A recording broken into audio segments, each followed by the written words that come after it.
Hey guys, tonight we're stepping into a strange little world where clocks don't exist. Not on your wrist, not on your phone, not even on the wall. You won't hear any ticking, no alarm bells, no countdowns, and yet, somehow, you still know when to wake up, when to eat, when to yawn, and when it's finally bedtime. Honestly, you may leave this video with 30% more curiosity and 100% fewer survival instincts. Before we begin tonight's journey of discovery, I just have a small favor to ask. If you're enjoying this peaceful little corner of science, feel free to hit the like button or subscribe so you won't miss any of our upcoming nighttime explorations. It really helps this small channel grow, and it means a lot to me. If you're still awake enough to type a few words, I'd love to know, where in the world are you listening from? And what time is it where you are right now? There's something so lovely about seeing science quietly stretch across time zones, shared together in stillness. I truly hope this story is gentle enough to help you drift off to sleep. But there's always a small risk. It might be too interesting. And if you do stay awake through the whole thing, at least you'll walk away with a bit of new knowledge. And honestly, that's not a bad reason to lose a little sleep. Now, take a deep breath in and slowly exhale. Let's begin. You're standing in the middle of a quiet field, no buildings around, no people, just a subtle breeze brushing past your cheeks. There's no phone in your pocket, no watch on your wrist. The sky is soft and gray, like early morning before the sun has made any serious commitments. You don't know the exact hour, but still, you have a feeling it's morning. Maybe late morning. Strange, isn't it? You begin to walk. Grass crunches softly beneath your feet, dew still clinging to each blade. You pass no landmarks, no signs, no digital readouts, and yet your body seems to be keeping pace with something, some quiet rhythm pulsing below awareness. You're not counting your steps, but somehow you feel you've been walking about 15 minutes. You didn't check your watch because you don't have one, but still, your inner sense of time is marching on. That inner rhythm. That's what we're here to explore tonight. See, even without any mechanical devices, your body has its own way of sensing time. You're full of internal clocks, and they're astonishingly accurate. You don't need ticking hands or blinking numbers to know that 10 minutes have passed. Your brain and your cells are already watching the minutes go by, in their own quiet way. But how? To understand that, you have to zoom in, not to the surface of your brain, but deep inside. Right at the base of your brain, nestled in a tiny region called the hypothalamus, there's a bundle of neurons about the size of a grain of rice. It's called the suprachiasmatic nucleus, or SCN if you're sleepy and don't want to wrestle with pronunciation. This little cluster of about 20,000 neurons is your master clock. And even though it's tiny, it's the boss. As you keep walking through that open field, you imagine this SCN ticking away, not like a regular clock, but more like a slow, graceful conductor leading an invisible orchestra. Each neuron in the SCN pulses with activity in a cycle that lasts roughly 24 hours. These pulses rise and fall in a beautiful wave, high in the daytime, low at night, and they guide almost everything in your body. When you feel alert, when your body temperature dips, when you digest food, when you start to feel sleepy. It's not just the SCN. There are other clocks too, scattered throughout your body, in your liver, your kidneys, even your lungs. They're not as powerful as the SCN, but they follow its lead, like musicians glancing toward the conductor. This symphony is called your circadian rhythm. Circa meaning about, and dies meaning day. It's your built-in daily rhythm, tuned to the cycle of sunlight and darkness. And yet, here's the quirky part. This rhythm isn't perfectly 24 hours. Most humans have a natural rhythm that's just a little longer than a day. Left to your own devices in a place without light cues, say, a cave or a bunker, your body would slowly drift out of sync with the 24-hour clock we use in society. You might start waking up later and later, feeling sleepy at odd times. This drift was first discovered in sleep labs, where volunteers lived underground without clocks or sunlight. Over weeks, their rhythms gently shifted, confirming that the brain keeps time, but needs a little help staying on track. You stop for a moment beneath a tree. You glance up. The sky is a little brighter now, and your body agrees. It's closer to noon. Not because you were told, but because your internal system noticed subtle changes. Your alertness, your core temperature, the way your digestion is revving up. All these clues whisper midday, even though no one says it out loud. One curious thing, scientists still debate whether your inner clock is conscious at all. You can't directly feel it ticking. You can't command it to run faster or slower. And yet, you trust it, like you trust your heartbeat or your lungs. It just works. And sometimes, it works a little too well. Ever notice how you wake up just a few minutes before your alarm goes off? That's not a coincidence. It's your circadian rhythm anticipating the disruption. Your body starts producing stress hormones slightly before the expected time, giving you a gentle push toward consciousness. It's like your body's way of saying, hey, don't let that awful ringtone ruin your morning. As you continue walking, the breeze cools just a bit. Maybe it's shifting toward afternoon. Your body knows, not just from light, but from the dance of hormones, brain signals, and temperature changes inside you. There's something oddly comforting about it. Even without a single visible clock, your body has been quietly keeping time, like it always does. So tonight, as you drift off to sleep, know this. Your brain isn't shutting down.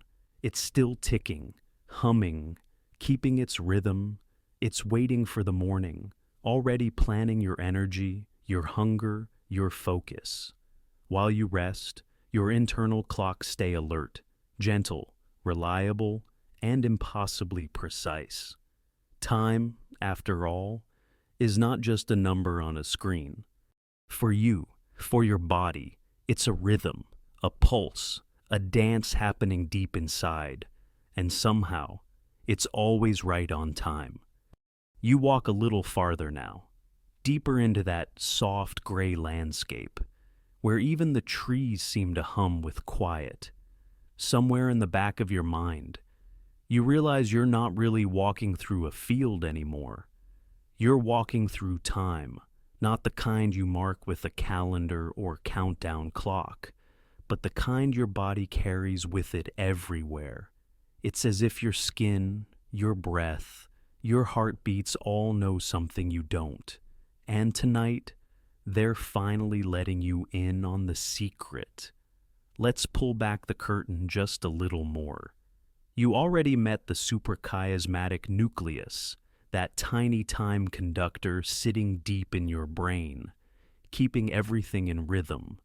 But now you're going to get to know what it actually does all day, and how it tells the rest of your body what time it is, without saying a single word. Imagine you're sitting inside a small room with no windows. Someone flips a light on and off randomly. No pattern, no warning. How long would it take before you completely lost track of what time it was? Probably not long. Your brain depends on clues, especially light, to anchor itself. And the SCN, it's obsessed with light. In fact, it's hardwired to detect it. Even though it's tucked deep inside your head, the SCN has a direct line to your eyes, a little shortcut called the retinohypothalamic tract. Yes, that's a bit of a mouthful, but it simply means your retina talks to your SCN, not the part of your eyes that helps you read or see colors. This is a separate set of cells, designed only to detect brightness. These cells don't care what shape or color something is. They just report, like quiet little timekeepers. It's bright now. It's dark now. It's bright again. And the SCN listens closely. Once the SCN receives that light information, it goes into action. In the morning, when light hits your eyes, the SCN sends a signal to suppress melatonin, the hormone that makes you sleepy. It's like opening the curtains in a dark room. Suddenly, your brain knows the day has started, and around evening, when the light fades, the SCN begins the reverse, signaling to ramp up melatonin production. It's a beautifully simple system. Light comes, you wake. Light fades, you slow down. And all the while, your brain is adjusting its chemistry to match. But here's the strange part. Your body doesn't just respond to the outside world, it remembers it. Imagine if every morning you set your coffee maker to brew at 6:45 a.m. Eventually, even if you don't set it, you start waking up a minute or two before it beeps. Your body is kinda like that. After enough days of consistent sleep and wake times, your SCN anticipates what's coming. You might feel a wave of drowsiness before your usual bedtime, not because you're tired yet, but because your internal clock has already begun dimming the lights inside your head, and it doesn't stop there. Your SCN keeps tabs on everything. It sends signals to different regions of your brain, telling them, now is a good time to eat, or it's almost time to rest. Your blood pressure, body temperature, hormone levels, even how alert you feel at work, all of it is coordinated, like dancers in a long, elegant routine. Some steps are subtle, others are big flourishes, but none of them are random. This is why your energy rises in the morning and dips in the afternoon. It's why meals taste better at certain hours, and why trying to do math at 2 a.m. feels like swimming through peanut butter. Your body has time zones of its own, and when you fight against them, things get wobbly. Let's say you stay up all night watching documentaries about space worms or Viking engineering, or how toothpaste was made in ancient Egypt. Hey, no judgment here. But the next morning, when your body still tries to wake up at its usual time, you feel disoriented. That's because your internal clock hasn't shifted just because you binge through sunrise. It's still ticking based on yesterday's light, and the problem compounds if you do that several nights in a row. You're now desynchronized. Your SCN is saying one thing, but your lifestyle is saying another. It's like putting two metronomes side by side and tapping them offbeat. Eventually, things fall apart. Your sleep becomes shallow. Your focus wavers. Your digestion gets cranky. Even your mood takes a hit. Scientists still debate whether circadian misalignment is a root cause of anxiety or depression. But the connection is strong enough to make your internal clock worth listening to. Back in the quiet field, the sky has shifted slightly. It's not brighter, exactly, just a gentler kind of gray, with a hint of pale blue. You feel it more than you see it, like your body already knows the sun is preparing to appear. That's because, inside your brain, the SCN has already begun shifting gears. Cortisol, the hormone that helps you wake up and get moving, is increasing. Your body temperature has risen a fraction of a degree. Your metabolism is starting to stretch and yawn.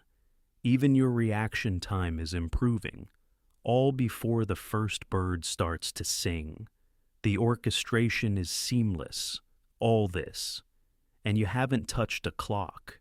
There's something oddly reassuring about it, isn't there?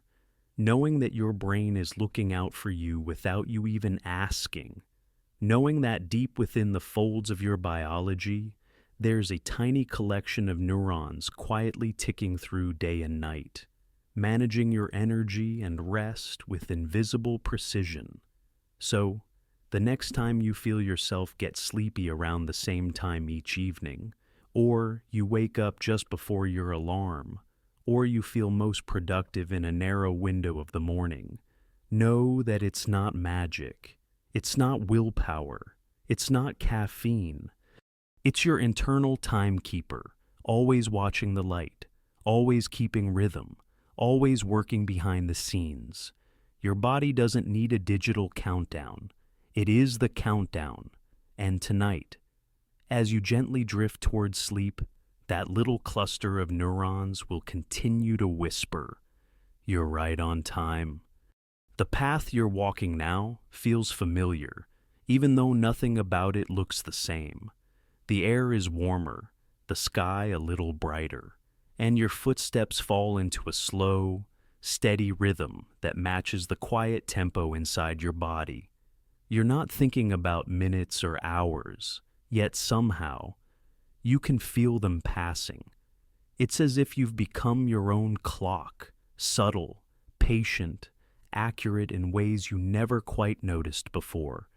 And at the center of it all, guiding this whole internal orchestra, is that grain of rice-sized wonder, your suprachiasmatic nucleus. The SCN might be the conductor, but it doesn't work alone. Tonight, you're going to meet the rest of the band, because the truth is, you're not just one clock. You are a whole collection of them, ticking softly in every organ, every system, every little corner of your body, while the SCN handles the master schedule. Your heart, your liver, your muscles, even your skin, are all keeping their own time. And sometimes, they don't exactly agree with each other. You pause for a moment, imagining your body as a vast city. The SCN is the town hall, sending out memos, coordinating daily life. But then there's the power grid, the post office, the transit system, each one with its own shifts, routines, and timing. They all depend on the town hall to set the pace. But if someone misplaces a memo, or decides to run things a little differently, you start to see delays, misfires, or confusion. Your body's clocks can experience that kind of disagreement too. And when they do, the whole system feels a little off. Take your liver, for instance. It's incredibly sensitive to when you eat, not just what you eat. If you have breakfast at 7 a.m. every day, your liver gets used to that schedule. It prepares enzymes ahead of time, revs up its metabolism, and manages blood sugar like a pro. But shift your meal 2 hours later, or skip it altogether, and suddenly the liver clock starts drifting from the SCN schedule. Now, it's preparing for breakfast when it isn't coming. That misalignment, small as it seems, adds tension to the whole system. And your digestive tract, it has its own rhythm too. Your stomach produces more acid during your typical meal times. Your intestines contract in gentle waves, timed to your usual eating schedule. Move lunch by even an hour, and things might feel unsettled, literally. This is why jet lag doesn't just make you sleepy at weird times. It also messes with your appetite, your digestion, and your bathroom schedule. Your internal clocks aren't just managing sleep, they're managing everything. Scientists have discovered that there are thousands of these peripheral clocks throughout the body. In muscle tissue, they influence when you feel strongest. In fat cells, they affect how you store energy. In your pancreas, they regulate insulin release, and they all sync, or at least try to, with the SCN. It's like a big musical score, one main tempo, lots of instruments. If they stay in rhythm, the music flows beautifully. But when someone plays off beat, well, things start to sound a little strange. You keep walking, listening now, not to the wind or your footsteps, but to the imagined ticking inside you. It's comforting, in a strange way. All these systems running in harmony, choreographed to a silent beat you didn't know you could hear. But what happens when something disrupts the conductor? That can happen more easily than you might expect. Let's say you pull an all-nighter, then sleep in the next day. Your SCN adjusts pretty quickly because it takes its cues from light. But your liver? It might still be waiting for a 70s a.m. breakfast that never comes. Your muscles might expect a midday walk that got skipped. And your stomach might prepare for lunch at the old time, even though your appetite hasn't caught up yet. It's as if the mayor changed the city's clocks, but nobody told the shops, the buses, or the bakers. The result? Jet lag without the plane ticket. Now, imagine that kind of misalignment happening every day. Maybe you eat dinner late, sleep at odd hours, and scroll your phone until 2:06 a.m. with the lights blazing. Your SCN thinks it's still daytime. Your gut thinks it's feeding time. Your brain doesn't know what's going on. And your body? It's exhausted, not just from lack of sleep, but from being out of sync with itself. Scientists still debate whether this internal desynchronization causes long-term harm, or if our bodies eventually adjust. But early studies show that disrupted circadian rhythms may be linked to everything from metabolic disorders to weakened immune function. Even mental health seems to sway with the rhythm of your body's clocks. When things are in sync, your mind often feels clearer, calmer, more balanced. When they're not, everything feels a little foggy.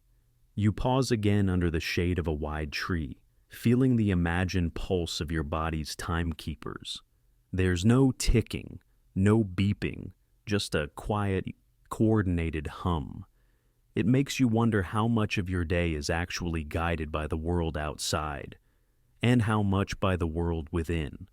That gentle urge to take a nap in the early afternoon. Not laziness, just your circadian dip. That spark of focus around mid-morning, that's your brain clock hitting peak performance. And the hunger you feel at 6:30 p.m., sharp as ever, even if lunch was huge. That's not your stomach. That's your liver and gut showing up right on schedule. In fact, some researchers now believe that modern life, with its artificial lights, irregular meals, and late-night screens, may be knocking our inner clocks further out of sync than ever before. It's like we keep changing the song mid-dance, and our bodies, they're still trying to follow the old choreography. But here's the hopeful part. Your clocks are adaptable, not instantly, but gently, with consistent sleep, regular meals, and a little morning sunlight. Your body begins to reharmonize. The town hall gets back in touch with the local departments. The instruments find their rhythm again. The music begins to flow. As you resume your quiet walk, the sunlight grows softer, warmer. You feel the rhythm returning, not a schedule you were given, but one you've carried with you all along. And you realize something quietly magical. Your body is not just in time. It makes time. Every second you live is shaped by the countless pulses, signals, and cycles happening inside you. And somehow, despite all the noise and distraction of the outside world, those inner rhythms remain gentle, faithful, and deeply human. Tonight, when you close your eyes, those clocks will keep ticking. Quietly, perfectly, as they always have. You leave the shade of the tree and step into a patch of soft light, not harsh or blinding, but warm and diffused, like late morning has finally settled in. It doesn't announce itself loudly. It simply arrives, as if your body already knew it was coming. And in many ways, it did. Because your internal clocks, those gentle timekeepers scattered throughout your body, don't just follow orders from the brain. They also rely on something simple, something ancient, something we often take for granted, the sun. You tilt your head upward slightly. You can't see it directly, but you feel the light on your skin, the way it warms your face and makes you blink just a little more slowly. This, right here, is the master cue. Light is the most powerful reset button your body knows. It doesn't just help you see, it tells you what time it is, how awake you should feel, when your body should prepare to sleep. It's like your entire biology has been wired to chase and obey the sun. That's no accident. For most of human history, we live by the sun's rhythm, before electricity, before time zones, before alarms and schedules. We rose with the morning light and wound down when dusk fell. The SCN, the suprachiasmatic nucleus you now know so well, relies on that light. It watches for the rise and fall of brightness each day, taking its signals from the retina and sending them out like tiny telegrams to the rest of your body. Time to wake, it says, or get ready to rest. But the way it watches is surprisingly delicate. The SCN doesn't need a full blast of sunshine.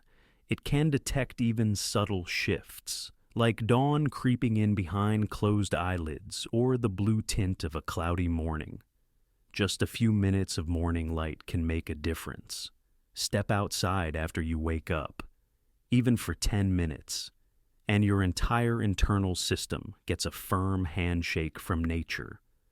Welcome to the day. That morning light does something beautiful. It resets your circadian rhythm. Every day, your body's internal clock runs just a little long, maybe 24 hours and 10 minutes. That seems tiny, but over time, it would add up.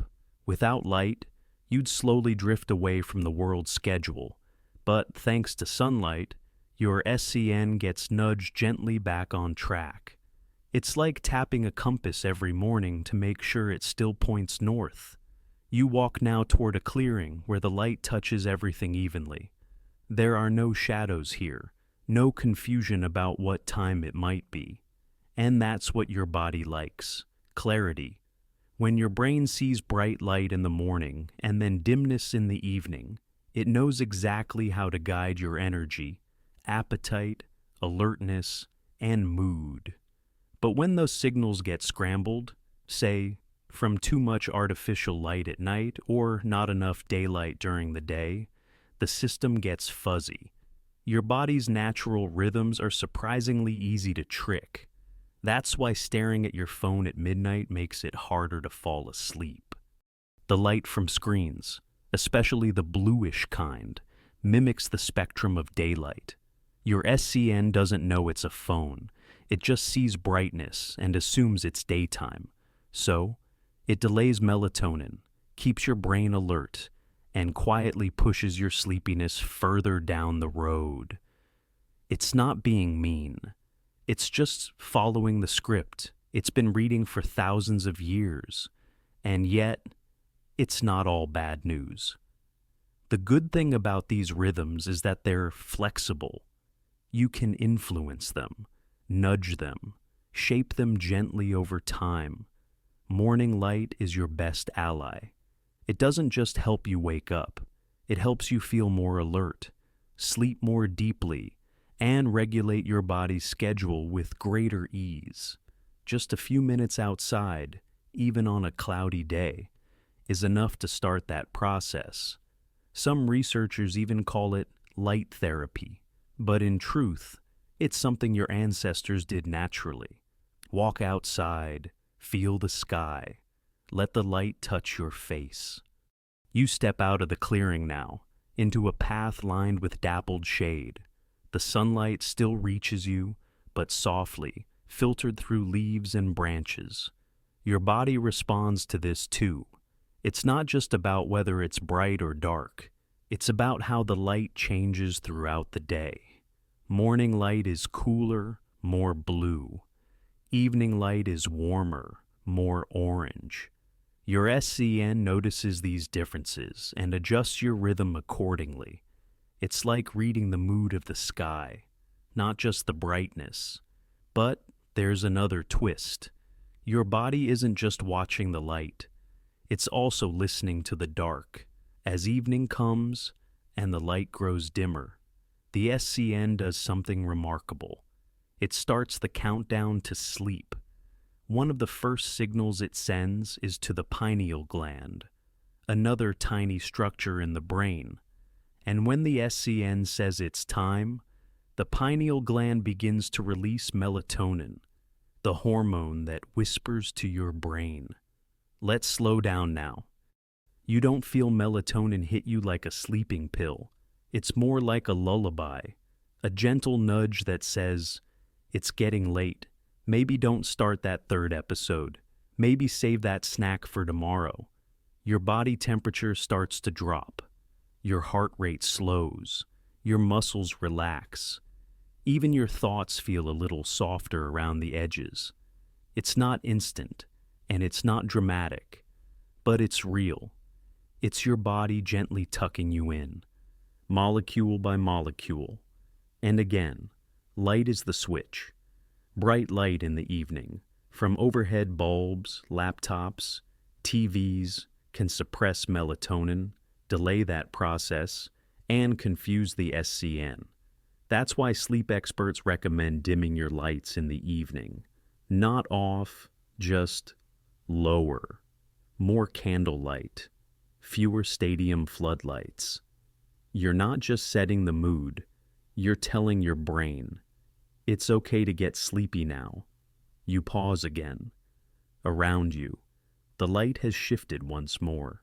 It's not quite evening, but it's no longer morning either. Your body senses it before you do. There's a dip in energy, a soft invitation to slow down. Maybe take a break, maybe sit and breathe. This is what the circadian rhythm does best. It guides you, not with rules or alarms, but with feelings. A pulse of energy, a wave of restfulness, a knowing, without needing to know why. And scientists still debate whether this system evolved for efficiency, survival, or something even deeper, a way to stay connected to the planet, to the cycles that existed long before buildings and bedtime routines. Whatever the reason, the result is simple. You are not separate from the day, you are part of it. So next time you wake up and squint toward the window, or step outside for a few quiet moments in the morning, know that you're not just stretching your legs, you're calibrating an ancient system, one that's been guiding humans for thousands of years, one that still works, quietly and faithfully, every time you let the light in. You sit down now, the sun at your back, the air a little warmer, and the quiet around you holding steady like a low hum beneath everything. It's the kind of moment where time feels like it has slowed, just a bit, not stopped, not frozen, just softened. And that feeling, that gentle, fluid sense that you've arrived in some invisible in-between space, that's not just mood. That's your body's way of tracking time without a ticking clock. Because tonight, you're going to explore one of the stranger abilities your brain possesses, something that feels like magic when it works and confusing when it doesn't. You're going to learn why you sometimes wake up just moments before your alarm rings, why your stomach growls right on cue, and why, in the middle of a vacation where you're supposedly free of schedules, your body still insists it's lunchtime at 12:30. You're going to explore anticipation, the brain's quiet ability to prepare you for something before it happens. This is where your internal clocks go from being timekeepers to fortune tellers, because somehow, without being told, your body knows when it's time, not just after the fact, but before. Let's go back to that moment when you wake up naturally, just minutes before your alarm. At first glance, it seems like coincidence, maybe even luck, but it's not. It's the result of a coordinated sequence of events, quietly initiated by your SCN, hours before the alarm ever makes a sound. Here's how it works. Your SCN, monitoring the slow fade of night and the approach of dawn, begins to make small adjustments in your body. It tells your adrenal glands to release a bit of cortisol, not the stress-spiking kind, but just enough to nudge your brain toward alertness. It tells your temperature to rise slightly. Your heart rate ticks upward, your brain waves shift. You don't notice it at first. It feels like just another stretch or sigh in the dark, but your body is no longer in full rest. It's warming up, preparing, counting down. Then, moments before your alarm rings, you open your eyes, not startled, not groggy, just ready. And in that small moment, your body has proven something quietly miraculous. It doesn't need to hear a bell to know the time. It's already been keeping score. This same anticipation happens throughout the day. Your digestive system starts prepping before you eat, releasing enzymes, adjusting acid levels, even moving food downward before it arrives. Your muscles perk up just before your usual walk or stretch or workout. Your attention peaks in time with your regular routine. It's as if your body is rehearsing for the next act. And the timing is nearly perfect. But how does it know? The answer is pattern. Your brain is a pattern-seeking machine. It doesn't just live in the moment. It watches, learns, remembers. If you go to bed at the same time each night, eat lunch around the same hour, stretch your arms while brushing your teeth, your brain starts to catalog those rhythms. It uses that information to predict what's coming next. And that predictive power is baked into your biology. Deep within your SCN and surrounding structures are loops of gene activity, feedback systems that rise and fall in 24-hour cycles. These gene cycles affect the production of proteins that regulate everything from metabolism to mood. When those cycles repeat consistently, they begin to guide your behavior, not just react to it. You continue sitting in the clearing, your hands relaxed, your breath easy. You begin to notice a subtle shift in your energy, not a crash, not fatigue, just a slowing, a soft deceleration. Maybe it's the heat. Maybe it's your circadian rhythm, nudging you into the early afternoon lull. This dip is normal. In fact, your body expects it. In many cultures, it's the traditional nap window. In Spain, it's siesta time. In Italy, riposo. In Japan, inamuri, the art of dozing off wherever and whenever you can. And it turns out, your biology agrees with all of them. There's a natural dip in alertness during the early afternoon, usually between 1 and 3 p.m. It doesn't mean you're lazy. It means your internal clock is shifting gears. Scientists still debate whether this dip evolved for recovery, digestion, or some ancient habit of avoiding heat during the hottest part of the day. But the pattern shows up across cultures, species, even in children and adults who haven't been trained to expect it. It's part of your built-in time map, a biological suggestion that maybe now is the moment to pause, rest, and gather yourself before the day continues.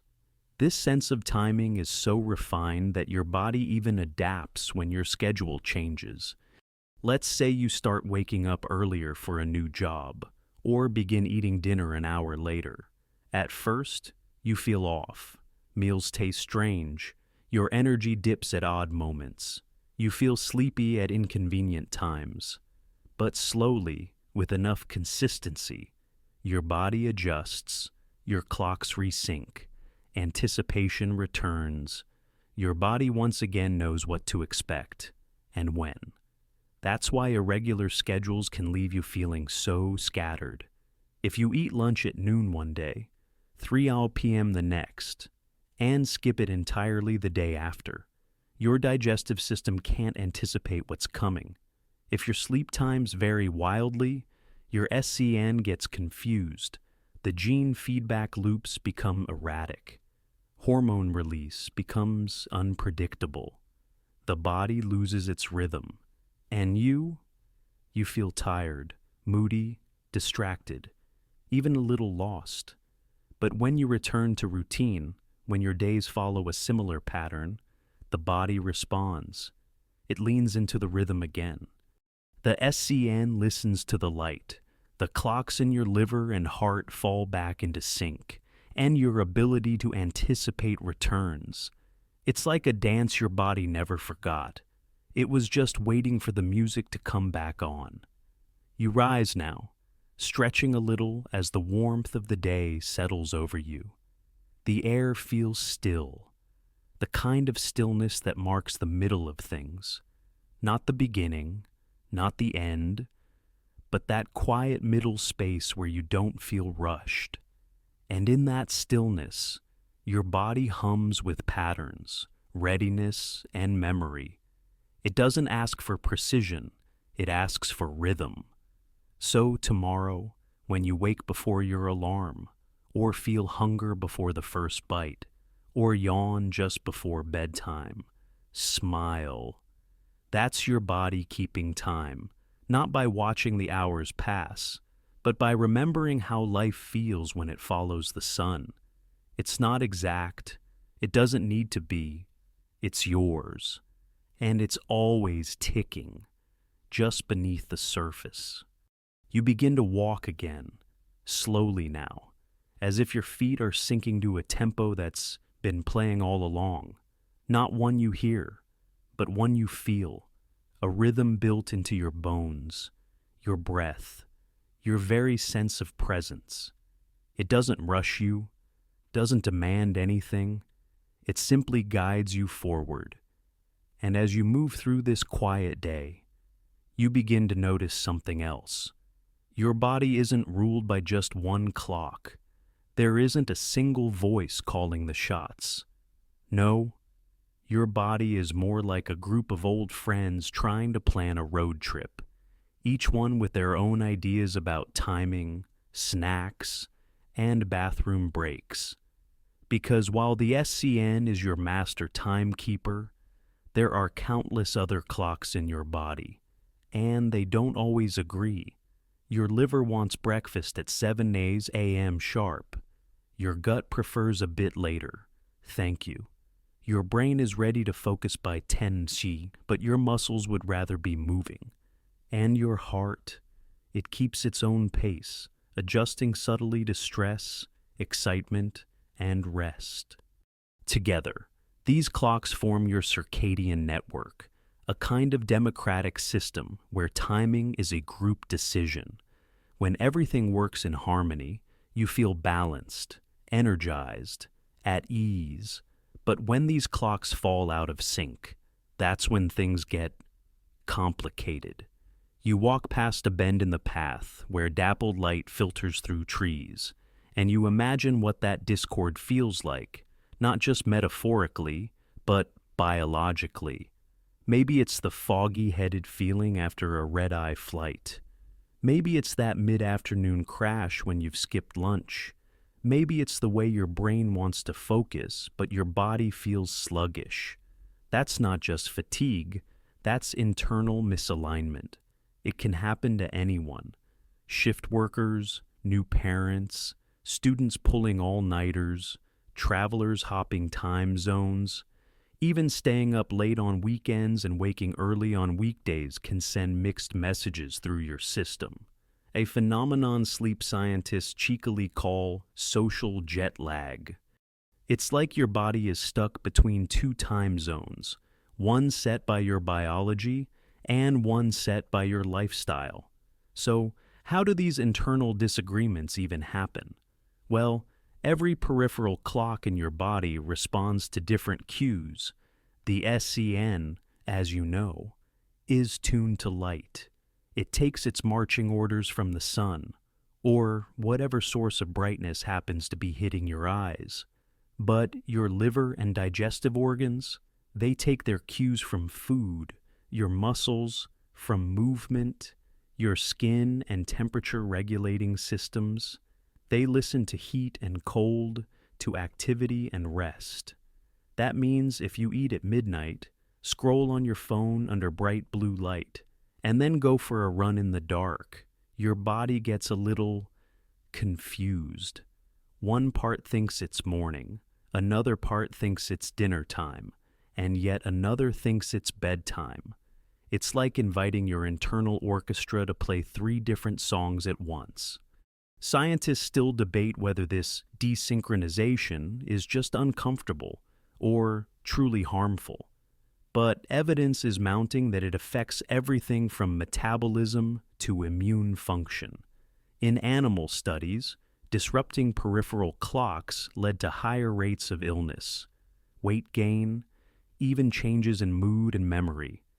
In humans, chronic misalignment has been linked to increased risks of diabetes, heart disease, and depression. And yet, the beauty of this system is that it can realign. Your clocks don't hold grudges. They're built to adapt, to recalibrate when given consistent signals. Even a few days of steady sleep and meal timing can begin to pull them back into harmony. You reach a small clearing now, sunlight spilling across the path like golden syrup. You pause there, letting your shoulders drop and your breath slow. Imagine your internal clocks starting to tune themselves, like a string quartet adjusting pitch. A bit of sunlight in the morning, meals at regular times, winding down in the evening. These are your tuning forks, and every cell, every system in your body listens closely to those signals. The SCN, as always, leads the way, watching the light, setting the tone, but it needs help. It can't do everything. That's where Zeitgebers come in, a wonderfully German word meaning time givers. Light is the strongest Zeitgeber, but others matter too. Meals, exercise, social interaction, even temperature. They're like signals your body uses to determine where it is in the day. When these signals are regular and clear, your clocks align like dancers in a practiced routine. But when the signals are chaotic or contradictory, your body struggles to find the beat. One study showed that people who ate late at night, despite sleeping well and getting morning sunlight, still had misaligned metabolic rhythms. Their internal clocks were out of tune, not because of light, but because of food timing. It's all connected. You sit on a flat stone now, the warmth of the sun soaking into your back. You picture your heart beating to one rhythm, your brain thinking in another, your stomach preparing for something that isn't coming. And then, slowly, all of those clocks finding each other again, rejoining, realigning, not because of a strict schedule, but because of consistency. A rhythm repeated enough becomes trusted, and a trusted rhythm becomes restful. Think of it like music. A metronome on its own is useful. Sure, it keeps time. But a beautiful melody, that comes from harmony. And your body, when it's in rhythm, is music. Sleep feels deeper. Meals feel satisfying. Energy arrives when you need it. Focus sharpens without strain. Even your emotions feel more stable. Because when your body knows what time it is, everything else becomes just a little bit easier. And sometimes, you can feel this harmony before you even notice it. The ease of waking naturally, the subtle lift in mood during late morning, the restful weight of early evening. These are the invisible gifts of internal alignment, the gentle reward of clocks that agree. Scientists still debate whether these rhythms are fixed or flexible, whether night owls can truly become morning people, or if we're hardwired from birth to prefer certain schedules. But one thing remains clear. The body does best when it knows what to expect. It craves patterns, not precision, rituals, not rules. And when you honor those patterns, even in small ways, the body responds with quiet joy. So as you rise again, continuing your slow walk through this day made of light and rhythm, you carry with you an invisible symphony, a hum beneath the surface, not one clock, but many, all ticking together, all working toward one simple thing: balance. Not perfection, not control, just balance. And that, in the world of biology, is as close as you get to peace. The trail narrows ahead, winding gently between tall grasses that sway like pendulums in a breeze you barely feel. You follow without rushing, your body still attuned to the rhythm it's been listening to all day. One you now understand isn't just about sleep or alertness, but about harmony. And as you walk, your thoughts shift towards something a little more chaotic. Because while your internal clocks are marvelous at keeping rhythm, they aren't indestructible. And when life gets loud, busy, or simply unpredictable, those rhythms can wobble. Tonight, you're going to explore what happens when your internal timing starts to fall out of step, when your orchestra gets out of tune. It starts small. Maybe you stay up too late scrolling through your phone. The light delays your melatonin. You fall asleep an hour later than usual. The next morning, you sleep in a little, not much, just 30 minutes. But that small delay nudges your body clock forward. You don't feel sleepy at your normal bedtime. The cycle repeats, and just like that, your internal rhythm begins to drift. For most people, it doesn't take long before this low-level shift becomes noticeable. You're tired in the morning. You're sluggish in the afternoon. You crave snacks at odd hours. Focus becomes harder, and you feel like you're chasing time rather than flowing with it. This is what scientists call circadian misalignment, and while it might sound like an abstract term, its effects are deeply familiar. Imagine being in two places at once, one part of you responding to the real world, the other still synced to a different schedule. That's what misalignment feels like. You show up to a morning meeting, but your brain thinks it's 3 a.m. You eat dinner, but your metabolism isn't ready to process it.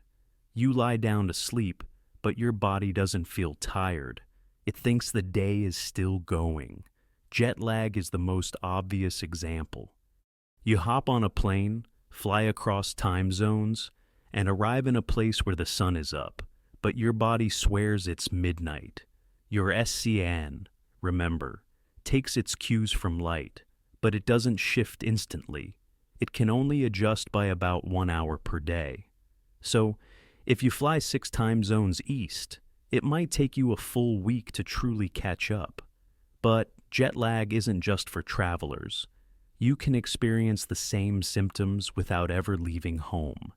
Think about someone working night shifts, rotating schedules, or long on-call hours. Their light exposure, meal times, and sleep patterns get scrambled. Their SCN loses its grip. Peripheral clocks fall out of sync. Hormones misfire. Digestion stumbles. And everything begins to feel off. Even something as common as social jet lag, that habit of sleeping late on weekends, can cause similar misalignment. Your body adapts to a later schedule, then gets yanked back to early mornings on Monday. That groggy, heavy-headed feeling, that's your circadian rhythm dragging its feet, not ready to reset just yet. Scientists still debate whether circadian misalignment is just inconvenient or whether it causes deeper biological stress. But emerging research suggests that chronic misalignment affects far more than sleep. It touches metabolism, mood, memory, even the immune system. In one study, healthy adults who shifted their sleep-wake cycles by just a few hours experienced changes in insulin sensitivity, a key marker for how well your body handles sugar. Another study showed that even temporary misalignment increased markers of inflammation, and in animal models, disrupted circadian rhythms were linked to everything from weight gain to cognitive decline.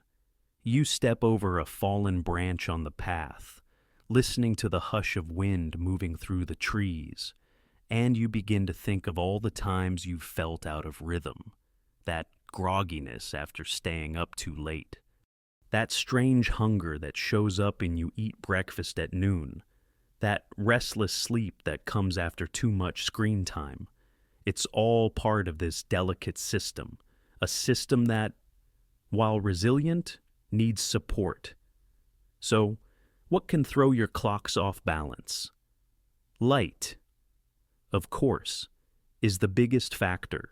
Exposure to artificial light at night, especially blue light from phones and tablets, delays your SCN's sense of evening. Melatonin gets pushed back. Sleep becomes harder to reach. And the next day, your rhythm starts late, even if you try to wake up early. But timing of meals matters too. Eating late at night, especially large meals, can confuse your liver and gut. They expect food during the day, not at 11:30 p.m. Late night snacks send mixed signals, telling some parts of your body it's still day while others are winding down. Even exercise plays a role. Physical activity helps reinforce your circadian rhythm, especially when it happens during daylight hours. But exercising late at night, that can delay your body's readiness for sleep. Your temperature stays elevated, stress hormones remain active, and your system interprets that stimulation as a signal to stay awake. So, the picture becomes clearer. Misalignment isn't just about missing sleep.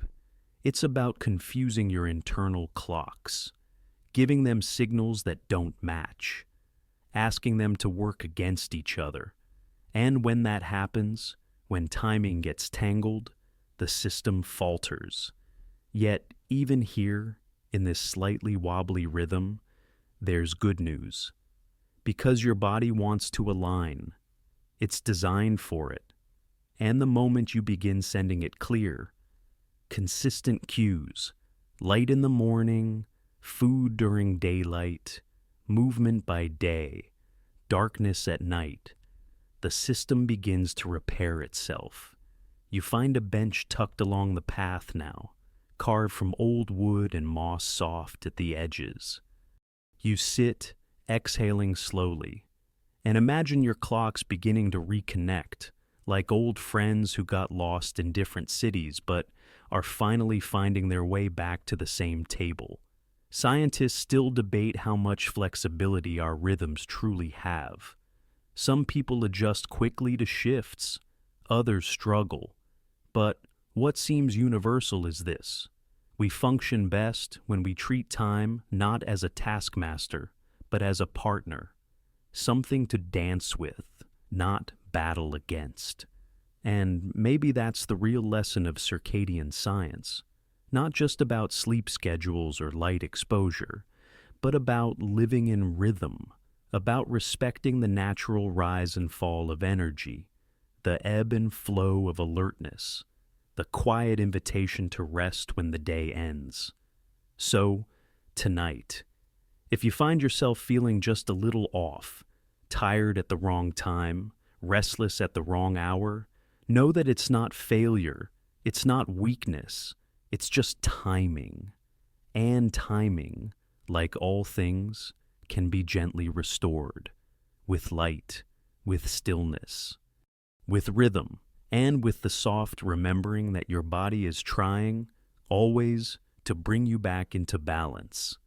The trail begins to bend westward now, the shadows stretching a little longer across the grass as the day tilts quietly toward its second act.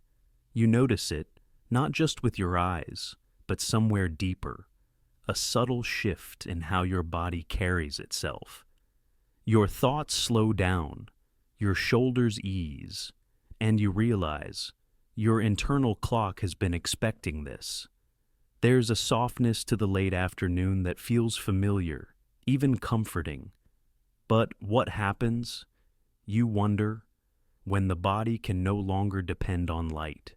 Tonight, you're going to step into that question, into a world without sunrise, without windows, without a single sliver of daylight, a world many people inhabit every day, a world where the sun never speaks, yet the body still seems to know what time it is.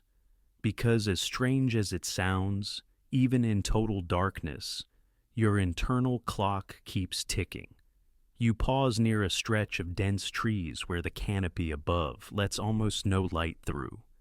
It's dim, quiet, enclosed, a good place to imagine what it might be like to live in darkness. Not for minutes, not for hours, but for days, weeks, years, and yet some people do. People who are completely blind, and somehow, many of them still maintain regular sleep patterns, consistent energy cycles, and clear rhythms of hunger and rest. How? The answer lies in something wonderfully strange, a discovery that changed how scientists understood vision and time forever. See, for a long time, it was believed that light and sight were inseparable, that if you couldn't see, your brain couldn't detect light. But then came the discovery of intrinsically photosensitive retinal ganglion cells, cells in the eye that don't help you see shapes or colors, but do respond to brightness.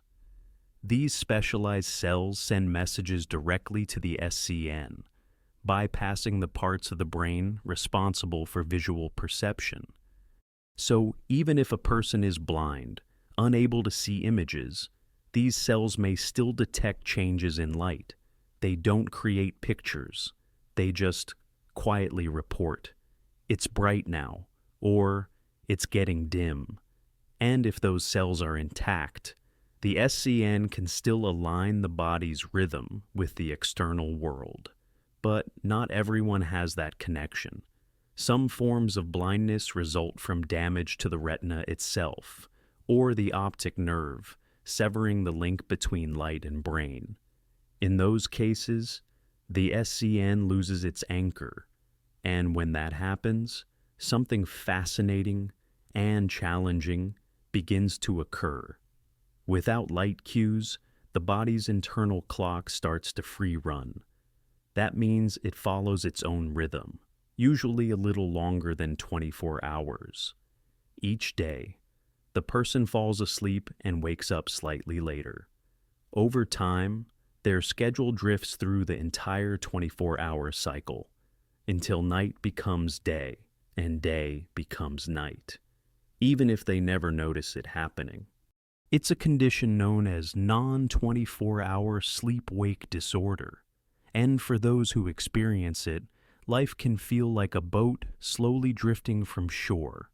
You go to bed at 11 p.m. one week, 1 a.m. the next, then 3 a.m., until eventually you're trying to live your life while your body insists it's the middle of the night.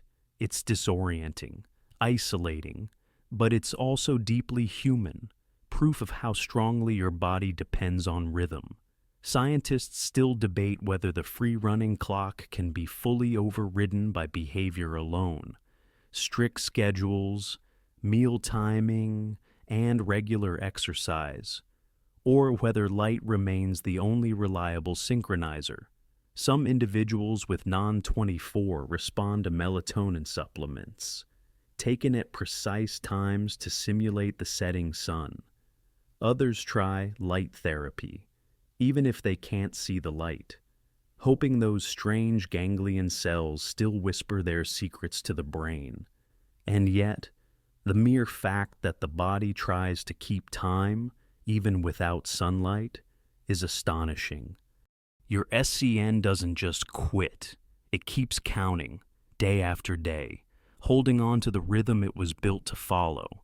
Even in the dark, you rise again, walking deeper into the shaded part of the path, imagining what it would be like to live inside that free-running clock. You'd need to trust your body in a different way. You'd rely on cues other than light, meals, routines, temperature shifts, maybe even sound. And maybe, over time, your brain would find a rhythm of its own, not aligned with sunrise or clocks on the wall, but with you, because time, in a strange way, is also personal. No two bodies keep it in exactly the same way. Some people feel sleepy by 9 p.m. Others find their energy peaks just before midnight. Some wake refreshed at sunrise. Others feel foggy until mid-morning. And while society leans toward early birds, science has shown that chronotypes, your natural tendency toward morningness or eveningness, are real, biologically influenced, and incredibly stubborn. You can adjust, of course, shift a little earlier, stretch yourself into a new schedule, but your baseline rhythm remains. Night owls often have longer circadian cycles, morning people shorter ones.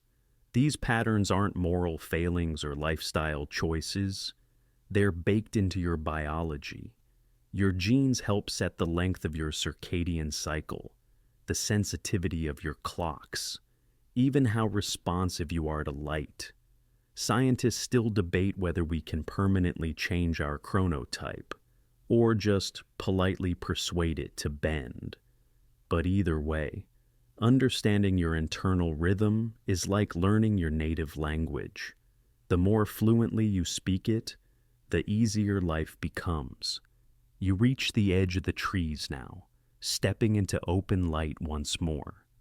The contrast is soft but unmistakable, a return from imagined darkness to the warm language of the day, and your body feels it, not because it saw something, but because it sensed something: light, temperature, movement, time. And in that moment, you realize just how remarkable your brain is, not just in its intelligence, but in its persistence. Even without light, it keeps counting. Even without cues, it keeps predicting. Even in silence, it keeps time. So, if you ever find yourself awake at the wrong hour, feeling out of sync, drifting from your usual rhythm, remember, your body hasn't failed. It's still keeping time, the best way it knows how. And with a little guidance, a little light, a little consistency, a little grace, it will find its rhythm again. Because inside of you, even in total darkness, the clock never stops. The sun now hangs lower in the sky, casting long, delicate shadows across the trail as you continue walking. The air cools slightly, brushing your skin like silk, and something inside you slows with it, not because you're tired, but because your internal tempo is shifting again, evening is coming, and your body knows it, even before your thoughts catch up. But what happens when time doesn't feel like this? Steady, predictable, anchored in daylight? Tonight, you're stepping into the strange and slippery world of subjective time, the time your brain feels, not the time your watch shows. Because, as it turns out, your internal clocks aren't just ticking in the background. They're interpreting, bending, and stretching time itself. And sometimes they get creative. You've probably felt this before. Time flies when you're having fun. It crawls when you're bored. A moment of danger stretches into slow motion. A deep meditation passes in what feels like seconds. These aren't illusions. They're not imagination. They're your brain actively shaping your experience of time, taking what's real and reinterpreting it based on what matters most in that moment. It starts in a curious place, attention. When you pay close attention to something, time seems to slow down. Your brain processes more information, each detail more vivid. Think of a car accident. That split second when you swerved and saw everything. The wheel, the other car, the blinking light, your breath. It felt long, detailed, stretched, but really, it was just 1 second. That effect is called time dilation, and it's not reserved for physics textbooks. Your brain does it too. Why? Because attention costs energy. Your brain doesn't waste its resources on unimportant things. But in moments of stress, danger, or intense focus, it pays attention to everything. So much so that it feels like time itself has expanded to make room. Scientists still debate whether your brain is actually processing more frames of reality in those moments, like a slow-motion camera, or whether it just feels like it afterward because of the richness of memory encoded. On the flip side, when you're bored, say, stuck in traffic or listening to someone read every ingredient on a cereal box, your brain gets less stimulation. Less information coming in means fewer markers of time passing, and so the minutes drag. This isn't just perception. It's the brain quietly saying, nothing's changing, so this must be taking forever. You step off the trail now, wandering into a field bathed in golden light. You find a spot where you can sit and stare into the distance, where the sky fades from soft blue to the blush of dusk. This quiet, unstructured moment is the perfect time to notice how flexible your time sense really is. Even age changes it. You probably remember summers as a child feeling endless. Long afternoons, entire days that stretched like elastic. But now, they pass quickly, sometimes in a blur. That's not just nostalgia. It's the result of a brain that forms fewer new memories as we age. When you're young, everything is new. Your brain is constantly storing fresh experiences, and when you look back on them, they fill more space in your memory. The days feel full. But as you grow older and settle into routines, there are fewer surprises. Your brain doesn't store each coffee break or commute in vivid detail. So, when you look back, those days feel shorter, emptier. Time seems to compress, not because you lived less of it, but because you remembered less of it.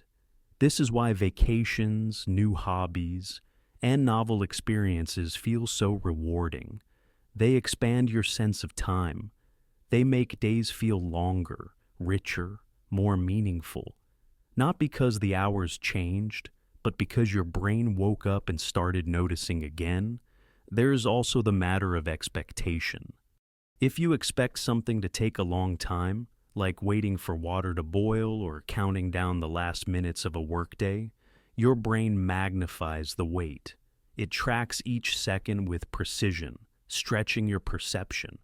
But when you're not watching the clock, when you're immersed in a story or laughing with a friend, the hours slip by unnoticed. And here's a funny twist. Time feels longer when you're measuring it. Experiments have shown that people who consciously track the passage of time, checking the clock often, estimating minutes, tend to feel like time is dragging. The act of monitoring it makes it feel slower. Your brain is counting too many empty frames. You smile a little at the thought that maybe the best way to make time feel fuller isn't to do more, but to notice more. To stop watching the clock and start watching the light shift across the wall, the way a leaf moves in the breeze, the way your own breath slows when you stop trying to manage the moment. Scientists still debate what exactly creates our perception of time. Some believe it's tied to our internal body temperature. Higher temps make time feel faster. Others think it's linked to dopamine, the brain's pleasure chemical, which can alter how we interpret durations. And some propose that the brain uses a kind of internal metronome, not a real ticking device, but a fluctuating rhythm tied to neural activity. When you're alert, the tempo increases. When you're relaxed or sleepy, it slows. That's why time feels different when you're dreaming, or meditating, or just drifting in a half-waking state. Your internal clock isn't wrong. It's just flexible. It's responding to your state, your focus, your emotion, your context. And that flexibility, while strange, is what makes human time so beautifully personal.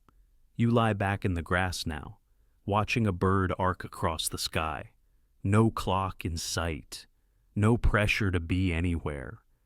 Just this moment, slow, stretched, entirely yours. And you begin to understand something.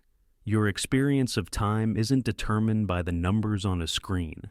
It's shaped by your attention, your emotion, your memory. It's not fixed, it's fluid, and sometimes the best way to hold on to time is to stop trying to hold it at all. So, the next time an hour passes quickly, or a minute feels endless, know that your brain isn't broken. It's just doing what it was designed to do. Make sense of the moment, interpret the now, and quietly, creatively, shape your experience of time in the most human way possible. You stay where you are for a while, lying in the tall grass with the fading sky above you, watching colors change without hurry.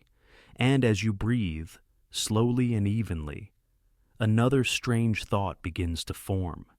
If time feels different when you're bored or excited, alert or dreaming, what about when you're emotional? Tonight, you're going to gently step into that peculiar, slippery place, the intersection between feelings and time, where minutes stretch, hours vanish, and your body tells stories your watch cannot explain. You don't need a clock to know that emotion bends time. You've already felt it during heartbreak, during grief, during joy. The hours after receiving terrible news, when the world seemed to crawl and collapse, the fleeting flash of laughter with a friend that vanished too soon, or those long, anxious nights when sleep won't come and the clock glows steadily. 2:17, 2:18, 2:19, and each minute feels like an hour made of static. Your internal perception of time is deeply linked to how you feel.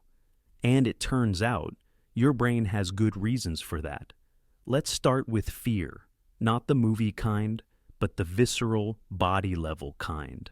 When you're scared, your amygdala, the brain's emotional alarm bell, kicks into high gear.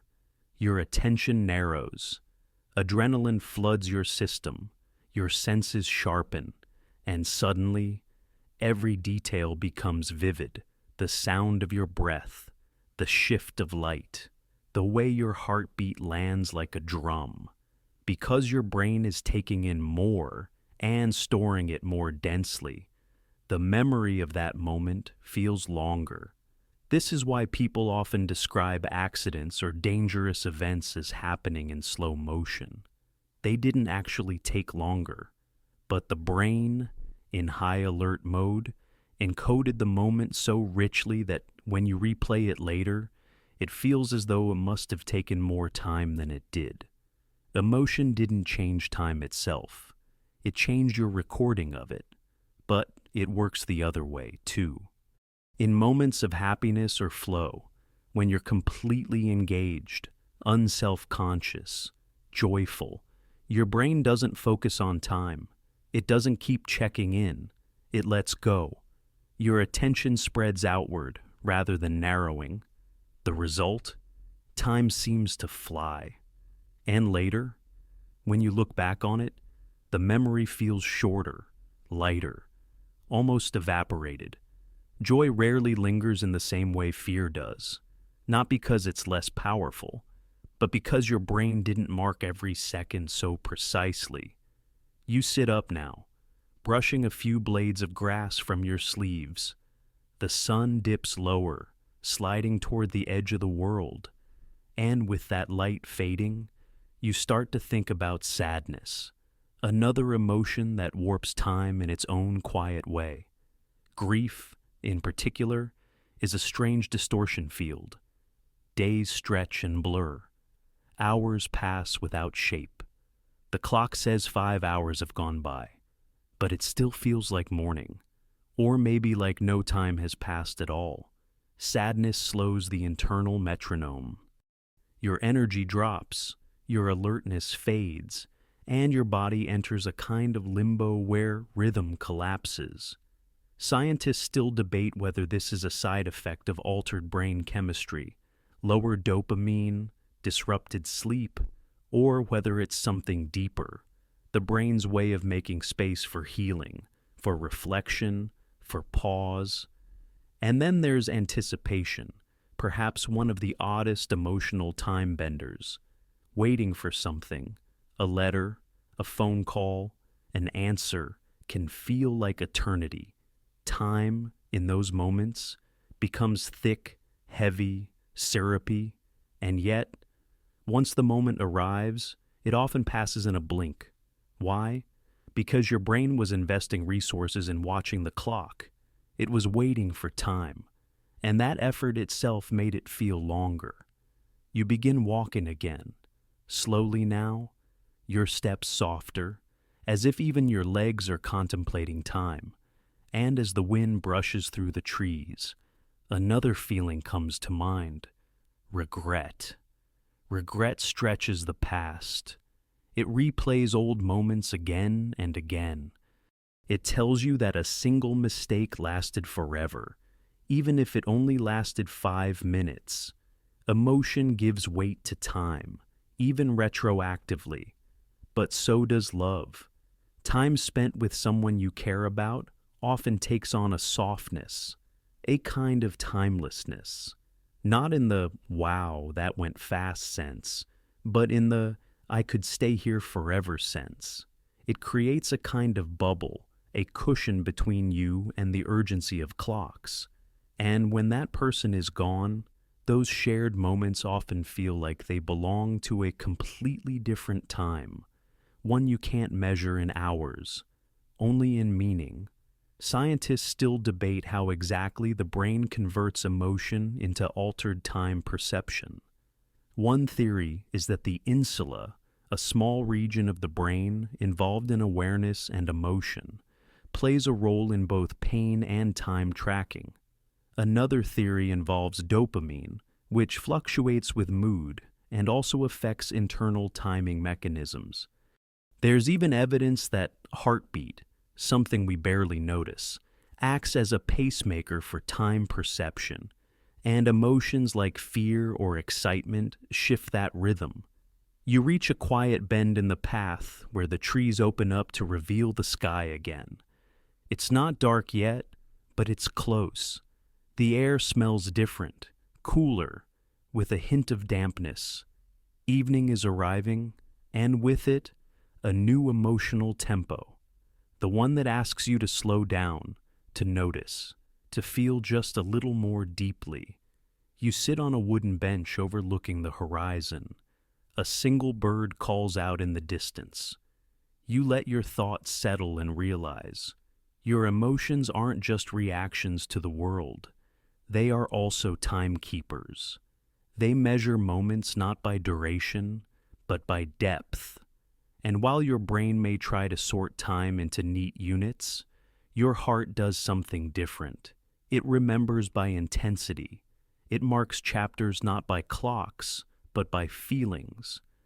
So, when time feels strange, when it speeds up, slows down, loops, or blurs, know that your body isn't malfunctioning. It's responding. It's adjusting to your experience. It's making sense of the world the only way it knows how. Through rhythm, through memory, through feeling. And maybe that's what makes human time so remarkable. Not that it's accurate, but that it's alive. The sun has finally slipped below the horizon now, leaving only a pale trace of light smeared across the sky. You remain on the bench, still and quiet, surrounded by the subtle hush that always seems to arrive with nightfall. The shadows have softened, the colors gone cool and bluish gray, and in this dimming hour, your thoughts turn inward again. If time can bend under the weight of emotion, if joy shortens it and sadness stretches it, then what about the time you live when your eyes are closed?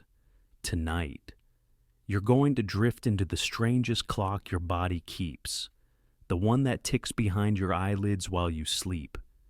Because dreams are many things, mysterious, fleeting, often absurd, but above all else, they are lawless when it comes to time. In your dreams, seconds can last hours, entire lifetimes unfold in a blink. You may fall asleep at midnight and wake 10 minutes later, having traveled through what felt like years of imagined experience. And somehow, your brain is fine with this. It doesn't question the timeline, it just accepts it. Why? Well, for starters, your brain during sleep is running a different kind of show. During REM sleep, the rapid eye movement stage when most vivid dreams occur, your body becomes almost paralyzed, but your brain lights up with activity, not just a little, but almost as much as when you're awake. And during this phase, one of the regions that quiets down is your prefrontal cortex, the part responsible for logic, planning, and timekeeping. It's like the supervisor took a break, and now the rest of the crew is free to get weird. That's part of why time feels so loose in dreams. Your brain isn't actively checking its internal stopwatch. It's focused on emotion, imagery, memory, sensation. One moment you're climbing a hill, the next you're back in school, and somehow it all makes sense while it's happening. And when you wake up, you realize the timeline was impossible, yet it felt so real. Scientists still debate whether dreams happen in real time, whether a 10-minute dream actually takes 10 minutes, or if the experience of time is compressed or stretched in some way we haven't fully mapped. Some studies suggest dream time roughly matches real time, but the perception of time remains deeply distorted. That is, you may dream of walking through a city for hours, but the memory of it doesn't carry the weight of an actual afternoon stroll.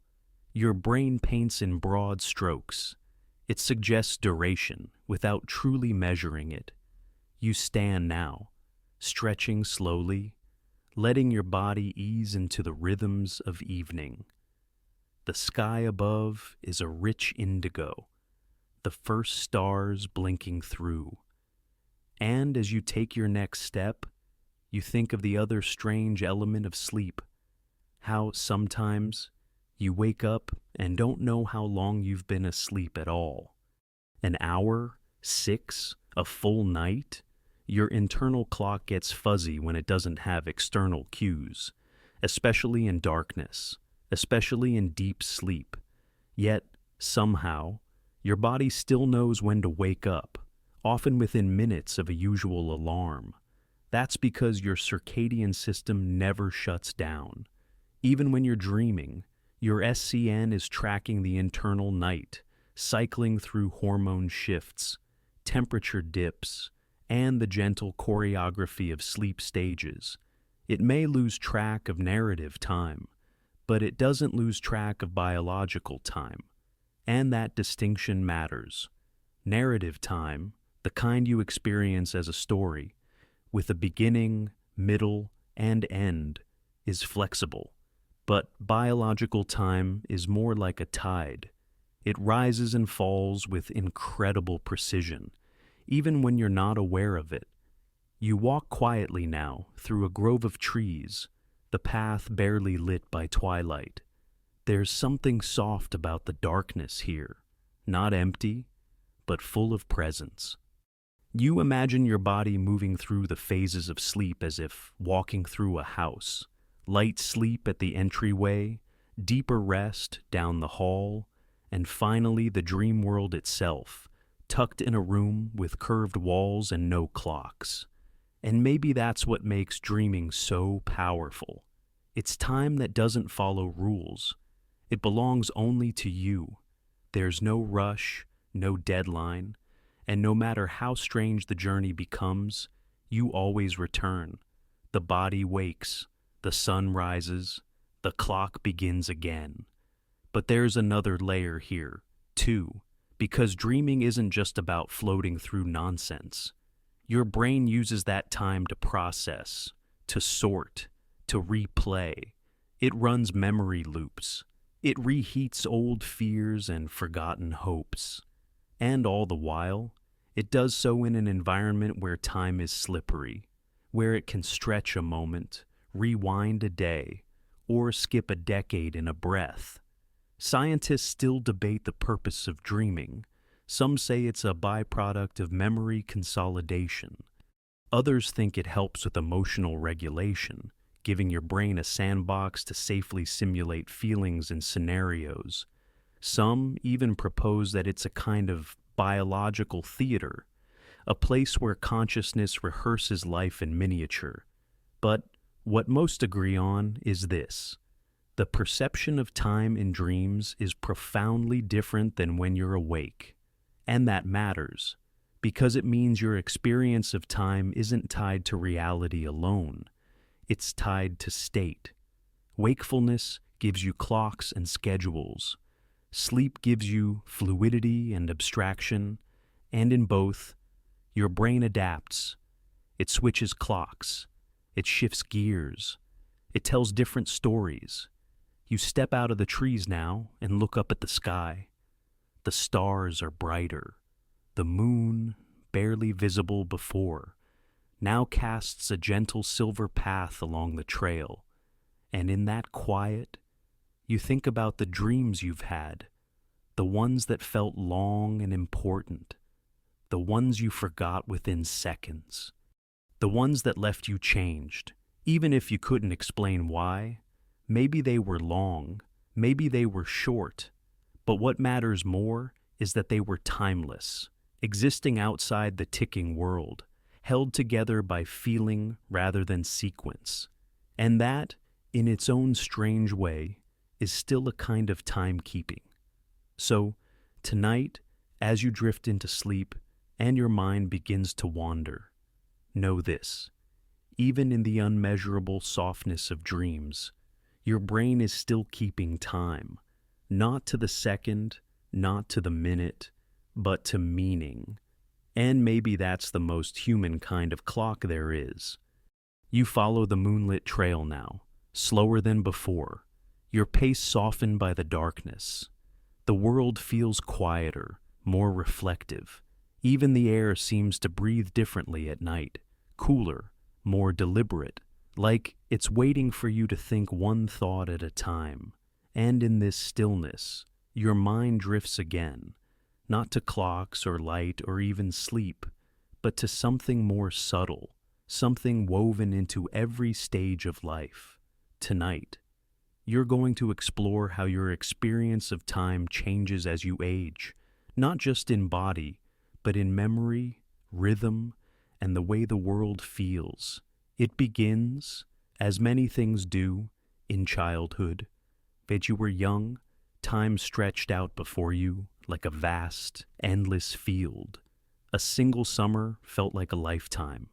A school year was an eternity. Waiting a week for your birthday? Unbearable. And yet, now, as an adult, entire months can vanish without warning. Seasons change, and you barely register the shift. Why? Scientists have wrestled with this question for decades. One of the most popular theories is called the proportional theory of time. It suggests that as you age, each unit of time represents a smaller portion of your life. To a 5-year-old, a year is 20% of their entire experience. To a 50-year-old, it's just 2%. The older you get, the smaller each day, week, or year feels in relation to everything that came before. The math changes the mood, but there's more to it than numbers. Childhood is filled with firsts.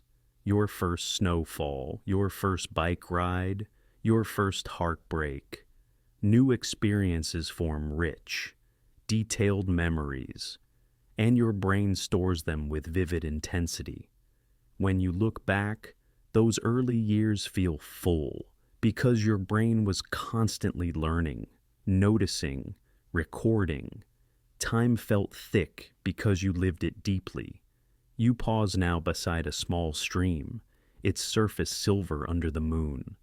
The water moves slowly, without urgency, like it's thinking about its destination, but not in a rush to get there. You watch it and realize, as life becomes more routine, fewer firsts happen, days blend together. Your brain doesn't mark each one as significant, and so, time feels like it's passing faster, not because it is, but because your memory holds less of it. That's why vacations often seem longer in hindsight than regular weeks, or why a single day filled with surprises, a new city, new people, new food, can feel like 3 days packed into one. Your brain takes more notes, and when you replay it later, there's more to relive. Scientists still debate whether this effect comes down to memory density, attention, or emotional intensity. But the result is clear. Novelty slows time down, or at least slows your perception of it. You rise from the stream and continue walking, the night deepening around you, and you begin to think about elderhood, the quiet stretch of time that often comes after middle age. Some describe it as a return to childhood's sense of timelessness. Not because life becomes exciting again, but because its pace softens. Days are less structured, the rush of youth fades, and with that, a new rhythm emerges, slower, gentler, more internal, yet aging brings other changes too. Many older adults report feeling like time speeds up, as if weeks evaporate and years collapse into moments. Part of this is biological. Changes in dopamine, sleep architecture, and even body temperature can alter how the brain perceives time. And part of it is practical. Fewer deadlines, less rigid schedules, more unmarked days. Time becomes fluid again, but in a different way than childhood. Less wonder, perhaps, but more reflection. Interestingly, attention still plays a central role. Older adults who stay mentally active, learning, exploring, challenging themselves, often report a fuller, more expansive sense of time. Their days don't just pass, they unfold. And those who feel lonely or isolated often describe time as endless, not in a peaceful way, but in a suspended, disconnected one. That's because time is social. 2. It's shaped by interaction, conversation, rhythm shared with others. You pass under an archway of trees now, the leaves above whispering in the night breeze. You think about how time behaves differently when you're with people you love. Some visits feel too short. Some conversations seem to freeze time entirely. And others, quiet, comfortable, ordinary moments, feel eternal in the best way. This, too, changes with age. Older adults often report savoring time more, noticing details others might miss. A warm cup of tea, the way sunlight hits a chair, the softness of a familiar voice. Scientists still debate whether aging improves time perception or merely shifts it. But what's clear is that your relationship to time matures, not just because your body changes, but because your perspective does. You stop measuring time only in hours or days. You begin measuring it in meaning. You reach a wooden fence now at the edge of a wide clearing, the stars above reflected faintly in a nearby pond. The moon sits low on the horizon, glowing like a quiet lantern. And as you rest your hands on the fence, you reflect on the most curious part of this whole journey. Your brain never stops tracking time, but it never does so the same way twice. In childhood, time was discovery. In adolescence, urgency. In adulthood, structure. In elderhood, memory. And through it all, your body kept adapting, adjusting rhythms, marking days, stretching or compressing moments depending on what you felt, what you noticed, what you held on to. And maybe, just maybe, the key to feeling time more fully, at any age, isn't in counting it, it's in living it, in paying attention, in creating moments worth remembering, even if they're small. A walk in the evening, a glance at the stars, a quiet breath in the dark. Because time, for all its science and precision, is also a deeply human experience, messy, uneven, emotional, and deeply personal. It doesn't move in straight lines. It meanders, it lingers, it races, and you are its companion. So, wherever you are in your life, whether the years feel long or short, fast or slow, know that your perception of time is valid. And just like your breath, your heartbeat, your steps through this night, it belongs to you. You stay at the edge of the clearing for a while longer, elbows resting on the wooden fence, your eyes tracing the reflection of stars rippling gently across the surface of the pond.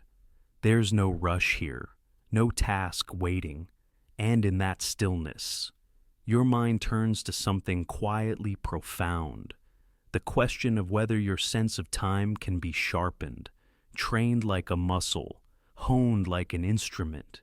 Because if your internal clock can drift and stretch and bend under pressure, is there also a way to tune it, to bring it back into balance, not just biologically, but intentionally?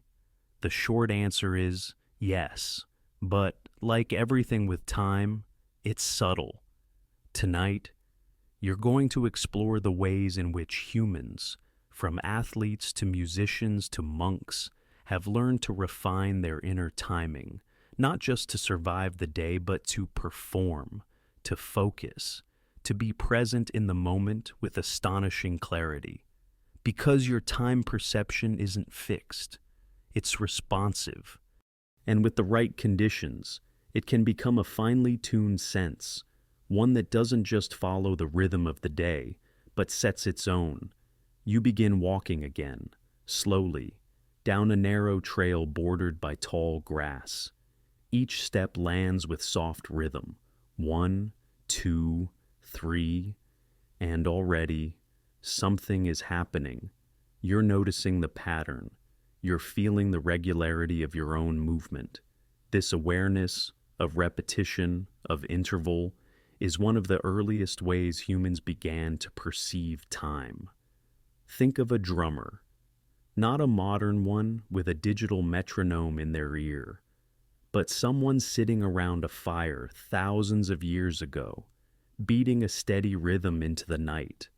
That rhythm isn't just for music, it's for timing, for organizing the moment, for creating structure out of flow. And your brain does something similar when you walk, or tap your fingers, or count your breath. It creates a beat, and then learns to keep it. This is called interval timing, your ability to judge short spans of time, often between 1 second and a few minutes. It's not measured with a clock, but with a kind of internal pulse, possibly tied to the basal ganglia and cerebellum, parts of your brain that coordinate movement and rhythm. You're using this system right now, even as you read, estimating the passage of time, anticipating the length of a sentence, feeling the rise and fall of cadence. And the beautiful thing, you can train it. Athletes do this constantly. A sprinter knows when to explode from the blocks. A swimmer learns the perfect rhythm for breathing. A basketball player times their leap for a rebound. These aren't just physical skills. They're temporal ones, built through repetition, feedback, and focus. Musicians do it too. When a pianist plays a note just slightly early or late, it can change the emotional tone of an entire phrase. So, they learn to feel time, not just in beats per minute, but in milliseconds, in breath lengths, in the spaces between sound. You pause now at the top of a small hill, your breath just a little heavier from the climb, and you think of a different kind of training, one that doesn't involve movement at all. Meditation, in stillness. The experience of time changes completely.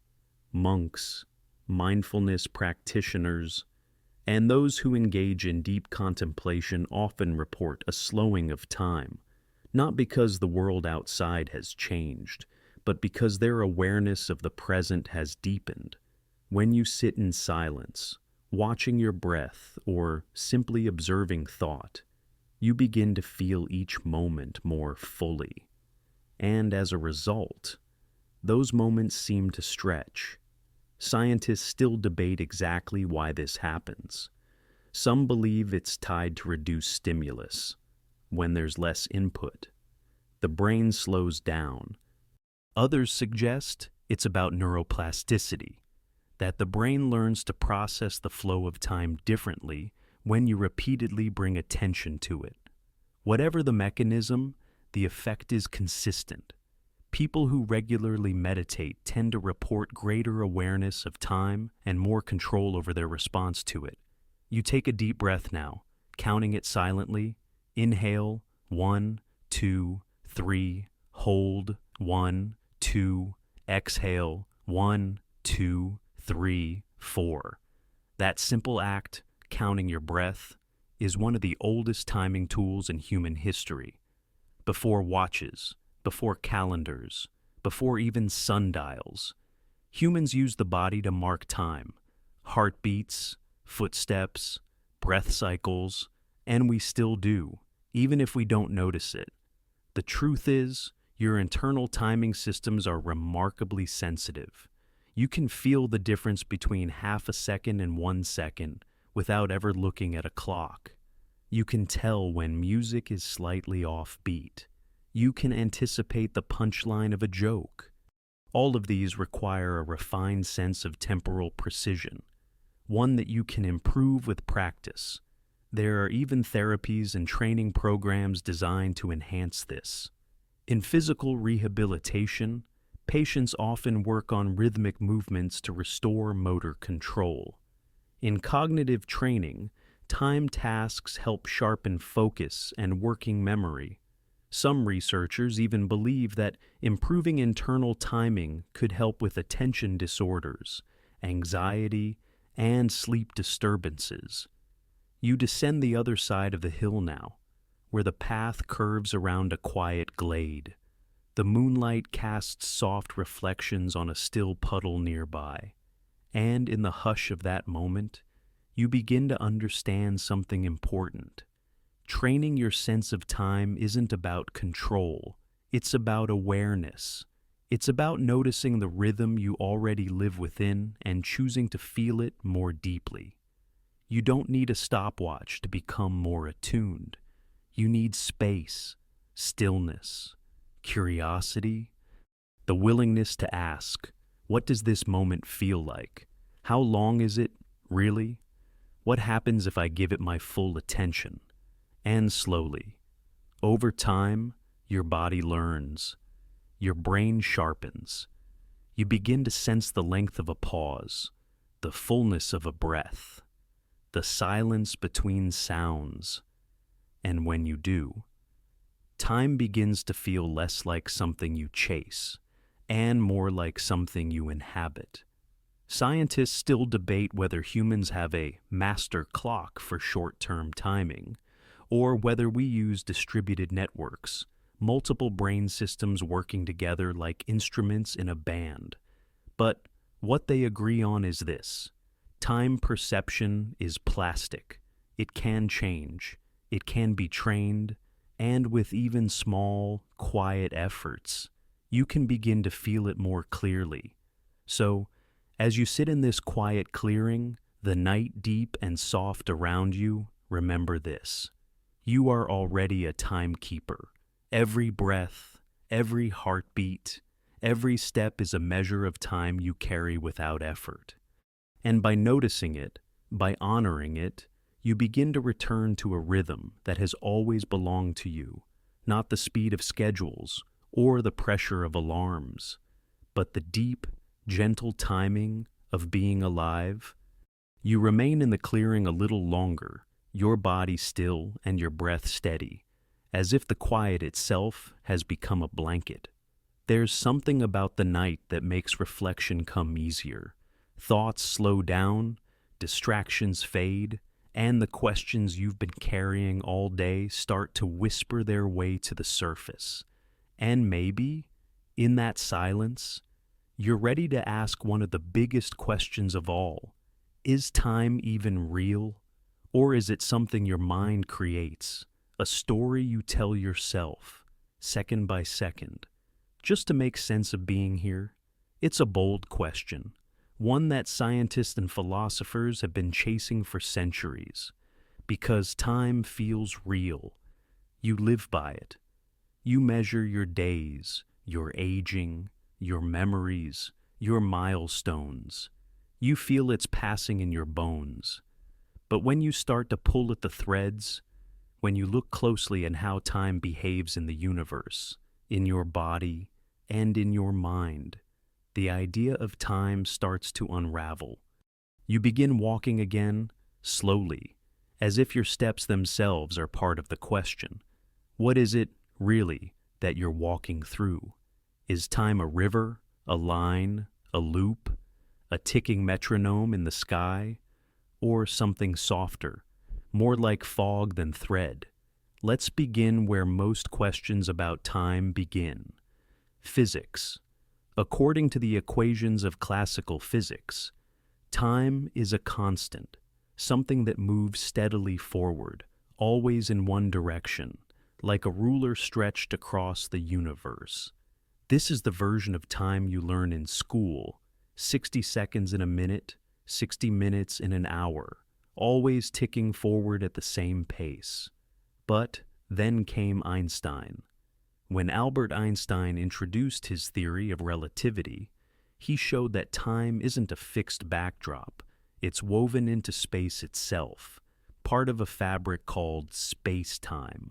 And that fabric can bend, it can stretch, it can slow down. If you're moving very fast, say near the speed of light, time for you passes more slowly than it does for someone standing still. And gravity affects time too. The stronger the gravity, the slower time moves. That's not science fiction. That's been measured. Atomic clocks placed at the bottom of a mountain tick just a little more slowly than ones at the top. So, already, the idea that time flows evenly for everyone, everywhere, it's gone. Time is relative, not absolute. And that changes everything. You reach the edge of a small wooden bridge now, its planks worn smooth by time, or, perhaps more accurately, by motion through time. You pause, resting your hands on the railing, and let the wind move around you. If time is relative, you wonder, what does that mean for the way you experience it? Well, here's where things get even stranger. According to some interpretations of physics, particularly those dealing with the block universe model, all points in time, past, present, and future, may already exist. In this view, the future isn't something that happens, but something that is. You don't move through time like a train moves down a track. Instead, you experience one frame at a time, like watching a film. But the film is already complete. You take a deep breath and try to imagine that. Your childhood, this moment, and everything that hasn't happened yet, all existing simultaneously, but hidden from view. If that's true, then now is just your brain's way of lighting up one slice of the block at a time. And the feeling of time passing, that might be an illusion, a construction of consciousness. Scientists still debate whether time is an emergent property, something that arises because of other processes, like entropy. That's the concept behind the arrow of time, the reason why we remember the past, but not the future. Entropy is a measure of disorder, and in our universe, disorder always increases. A cracked egg doesn't uncrack, ice melts, stars burn out. These irreversible changes give time its direction. But is that all time is? A reflection of growing messiness? If so, what happens in a universe where entropy doesn't increase? Could time stop? Could it reverse? There's no clear answer. Not yet. You cross the bridge slowly, the wood creaking softly under your feet, and begin to think about how all of this relates to your brain. Because even if physics shows that time is flexible, or maybe even illusory, your experience of time feels incredibly real. So, how does your mind construct it? One possibility is that your sense of time is just another narrative function, a way for your consciousness to organize experience. Your memories create a sense of past. Your attention to change gives rise to the present, and your imagination of consequences builds a sense of future. Without memory, there is no past. Without awareness, no now. Without prediction, no future. In that way, time becomes a story you're telling yourself, frame by frame. And just like any story, it can change depending on how you read it. Think about déjà vu, that eerie feeling that a moment has already happened. Some researchers believe it's a brief misfire in the brain's memory system, creating a glitch in your timeline. But others think it might be something deeper, a kind of double exposure, a reminder that your perception of now is less stable than it seems. Or think about those moments when time disappears entirely, during deep flow states, during meditation, during grief or love. Those are moments when the self, the storyteller, becomes quiet, and with it, the narrative of time softens. In those moments, you're not counting seconds, you're just being. Scientists still debate whether time is a fundamental feature of the universe, or merely a tool the brain uses to track change. But either way, the fact remains, your experience of time is deeply personal, constantly shaped by physics, biology, emotion, and perception. It's not just something you live in, it's something you make. You stop now at the top of a small ridge, looking back at the trail behind you. It's hard to say how long you've been walking. The minutes have blurred, but something about that feels right. Because in this story, time isn't a ruler. It's a rhythm, a texture, a presence, and perhaps a mystery that was never meant to be solved, only witnessed. So, tonight, if your thoughts begin to wander toward the past or race ahead to tomorrow, pause, breathe. Know that in this very moment, this exact now, you're not behind. You're not ahead. You are precisely where you are meant to be. Not because of the hour on a clock, but because of the quiet, steady unfolding of your own presence. And that, more than anything, may be what it means to understand time. You remain on the ridge a little while longer, the breeze brushing past you like a soft whisper, as if the night itself were exhaling. The stars overhead are more vivid now, scattered like flecks of light across a canvas so deep it feels endless. You look up, quiet and still, and something clicks into place.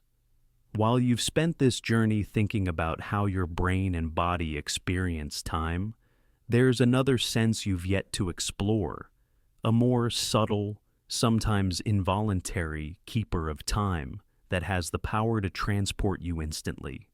Tonight, you're going to step into one of the most evocative, mysterious forms of time travel you know, memory.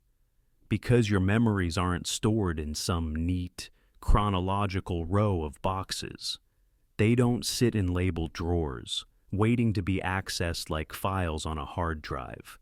They live in fragments, scattered, emotional, sensory, a smell, a song, a flicker of light at just the right angle, and then, suddenly, you're not here anymore. You're there, in a kitchen from 20 years ago, or a school hallway, or standing barefoot in the grass behind a childhood home. Your body is in the present, but your mind, it's moving freely through time. This isn't just poetic, it's biological. When you recall a memory, especially a vivid one, your brain reactivates many of the same regions involved in the original experience. It's not a replay, it's a reconstruction, and in that reconstruction, time folds. What was then becomes now. And for a moment, you're living in two timelines at once. You begin walking again, gently descending the other side of the ridge, your thoughts flowing with each step. You think about the strange way a particular song can transport you, not just to the memory of an event, but to the feeling of it, that ache of a breakup, the thrill of a summer drive, the warmth of a shared silence. You didn't plan to revisit that time, but the sound, the scent, the rhythm of a voice opened a door, and you stepped through. This is because your brain stores memories in a networked, emotional way. The hippocampus plays a key role in forming memories, but the amygdala, which processes emotion, sits right next to it, like two neighbors exchanging signals. The more emotion you feel during a moment, the more likely it is to be remembered. That's why the most vivid memories in your life are often wrapped in intensity, joy, fear, sorrow, wonder. Your brain gave those moments extra attention, and because of that, they can reach across time more easily. But memory isn't just about reaching backward. It's also deeply connected to how you look forward. When you imagine the future, whether it's tomorrow's errands or a vision of life 10 years from now, you use many of the same brain circuits involved in remembering the past.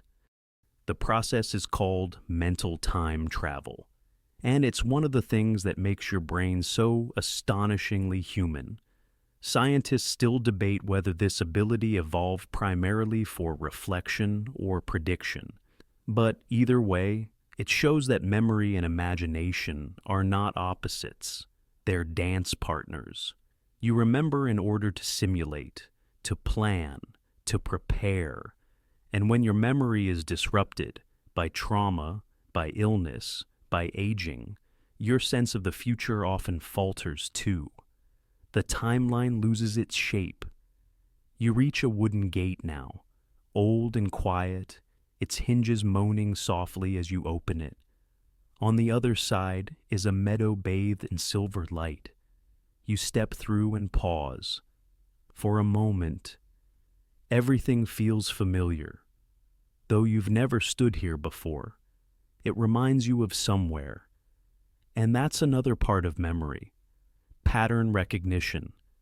Your brain constantly searches for echoes, fragments, similarities. It doesn't need a full picture to feel a connection, just a shape, a scent, a rhythm. And suddenly, you're remembering again, even if you can't name what. This connection between environment and memory is why some places feel timeless. Not because time stands still, but because you stand still in them. You stop rushing, you start noticing, and your brain, unburdened by urgency, begins to collect the moment more fully. Scientists still debate how accurate our memories truly are. They're not video recordings. They shift over time, colored by emotion, retold through new lenses.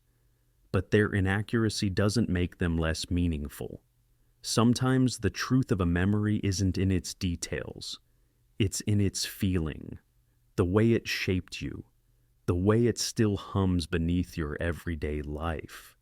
You sit now in the meadow, the grass cool against your hands, and you think about how your memories form a kind of internal landscape, not a timeline, but a mosaic.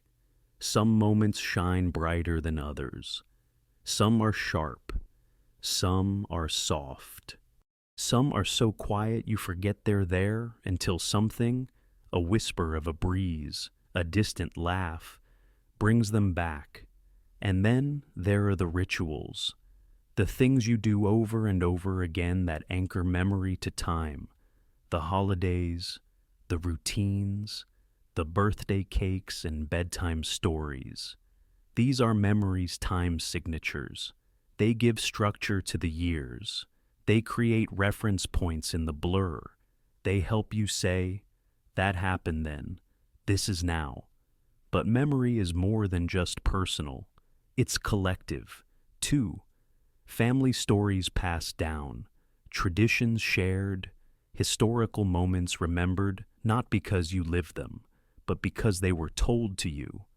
These shared memories create a kind of social time, a way of being anchored not just in your own life, but in a life together, and in a world that sometimes feels like it's rushing forward too quickly. These memories, both yours and ours, become a way to slow down, to pause, to remember not just what happened, but who you were and how far you've come. You lie back again, staring at the stars. You let your thoughts drift, not toward tasks or plans, but toward people, places, feelings, the long-lost moments that still live quietly inside you.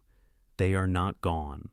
They are simply resting, waiting for the right breeze, the right song, the right scent of cinnamon or wood smoke, and then they'll return, as clear and quiet as a dream. So, the next time something small brings you back, a photograph, a voice, a familiar street corner, don't rush past it. Let it come. Let the memory unfold, because in that moment, you are not just remembering time. You are rejoining it, and in doing so, you remind yourself that time isn't just measured in seconds or years. It's measured in meaning, and meaning, once made, never really disappears. You linger in the meadow a little longer, nestled among the soft blades of grass, as if the whole earth has become a quiet cradle. You've wandered far through the inner workings of your own perception, how your body keeps time, how your brain reshapes it, how your memories bend and fold it. But now, another question stirs gently in the back of your mind, rising like mist from the field. What happens to time when you're completely alone? Not the kind of alone that comes from a few minutes of peace, the kind of solitude that stretches, hours, days, weeks, the kind that astronauts know, sailors, monks, or even someone sitting in a quiet apartment, miles from anyone who might call. Tonight, you're going to explore the strange and delicate relationship between solitude and time, how being alone reshapes your internal rhythms, slows your sense of the present, and sometimes even softens your grasp of what day or night means at all. You rise and begin walking again, down a barely visible path that leads toward a darker patch of forest. There's no light now, except the stars and a faint, silvery glow from the moon. Everything feels suspended, like the clock itself has paused. And in that stillness, you realize, when you're isolated, time becomes elastic. Research has shown that prolonged solitude, especially when combined with silence and lack of external cues, disorients your sense of time. Without conversations, clocks, or changing environments to mark the hours, your brain starts to lose track. People in isolation tanks or research bunkers often estimate time wildly incorrectly. A few hours may feel like many. A week may pass in a blur, and the longer the solitude continues, the more fluid time seems to become. This is because your brain relies heavily on external rhythms to calibrate its internal ones. The sun rising and setting, conversations with others, the cadence of schedules. When those fall away, the internal clock, particularly your circadian rhythm, begins to drift. You may start waking and sleeping at irregular intervals. Meals become detached from hunger. Days bleed into each other, shapeless and strange. But not all solitude is disorienting. Some forms are deeply restorative. Monastic traditions have long recognized the power of silence and stillness to amplify awareness. In the absence of noise, you begin to hear your own mind more clearly. You begin to notice the fine textures of thought, the tiny variations in mood, the rhythm of breath. In solitude, now can become sharper. Scientists still debate whether time perception in solitude reflects a kind of sensory deprivation, or whether it's actually a return to a more natural pace, one stripped of artificial urgency. Some believe that when you're alone, your brain reverts to older, slower modes of processing, like an ancient clock rediscovering its original tempo. You pause beside a tree, its bark rough beneath your fingertips, and you recall a study about people living in underground caves. No daylight, no clocks, no schedules. Over time, many of them developed free-running rhythms, sleep-wake cycles that didn't follow the typical 24-hour day. Some stretched out to 26 or even 28 hours. Others became irregular entirely. Without sunlight or social cues, their bodies set their own, quiet tempo. And that raises a beautiful thought. Maybe your sense of time isn't broken in solitude. Maybe it's simply yours, untamed, unmeasured, unhurried. You begin walking again, the ground soft underfoot, and reflect on how loneliness and aloneness are not the same. Loneliness compresses time, makes it heavy, slow, almost painful, but chosen solitude, the kind you're in now, can do the opposite. It can make time feel spacious, open, like each second contains more room to breathe. In solitude, your inner world expands. Thoughts wander, memories surface. Small details become vivid, the sound of a bird overhead, the rustle of leaves, the exact rhythm of your footsteps, and with no one to narrate to, no one to respond to, your thoughts stop performing. They begin to settle. They become honest. It's in these moments, many people report, that creativity blossoms, that insights arrive, that problems untangle themselves not by effort, but by quiet. And this, too, affects your sense of time. You stop measuring it in hours and minutes. You begin to measure it in awareness, in presence. You reach a small clearing now, one you hadn't expected. A single bench waits under a canopy of trees. You sit, and the silence folds around you like a familiar coat. No voices, no noise, just the thrum of your own heartbeat, steady and calm. And here, in this pocket of stillness, you begin to understand something deeper. Time is not just what happens between events. It's also the space between thoughts. It's the pause between actions, the breath between words. And when you're alone, truly alone, those pauses become easier to hear. This doesn't mean you need to isolate yourself to understand time, but it does mean that intentional quiet, even for a short while, can change how you relate to it. It can slow the rush. It can soften the edges. It can teach you to notice moments not as things to fill, but as things to inhabit. Scientists still debate how solitude affects brain function over long periods, whether it enhances introspection or risks cognitive drift. But most agree that brief periods of chosen solitude can reset your mental state. They reduce sensory overload. They lower cortisol. They give your brain room to process, file, recover. And perhaps most importantly, they remind you that time doesn't always have to move quickly to be valuable. You rise from the bench now, your body lighter somehow. As you walk back toward the trail, the night feels warmer. Not because the temperature has changed, but because something inside you has softened. The rush has quieted. The rhythm has returned. And you realize being alone in time doesn't have to feel empty. It can feel whole. It can feel like coming home to yourself, one moment at a time.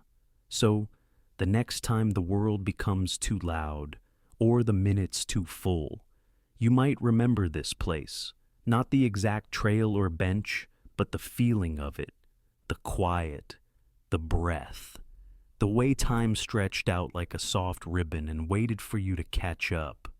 You step back onto the trail, your feet sinking slightly into the softened earth, and the trees seem to lean in close now, forming a tunnel of branches gently swaying in rhythm with your movement.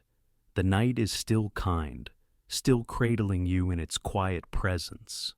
But your mind is waking up with a new question, or rather, an old one you've never really asked out loud.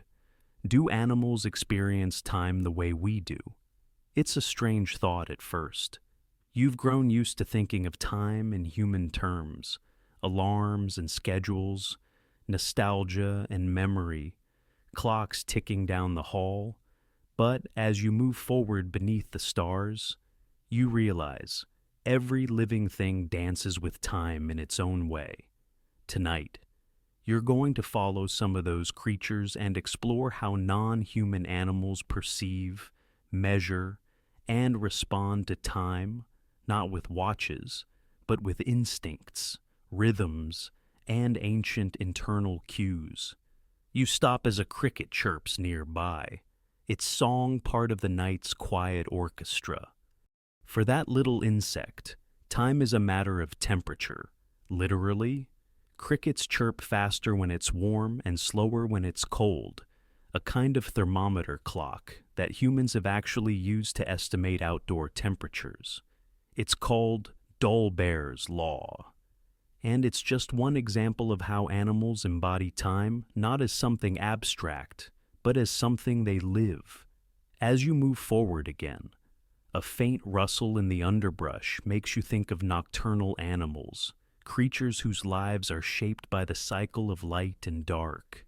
Owls, foxes, raccoons, they emerge when the sun disappears, guided not by artificial clocks, but by circadian rhythms tuned to light-sensitive proteins deep in their brains and eyes.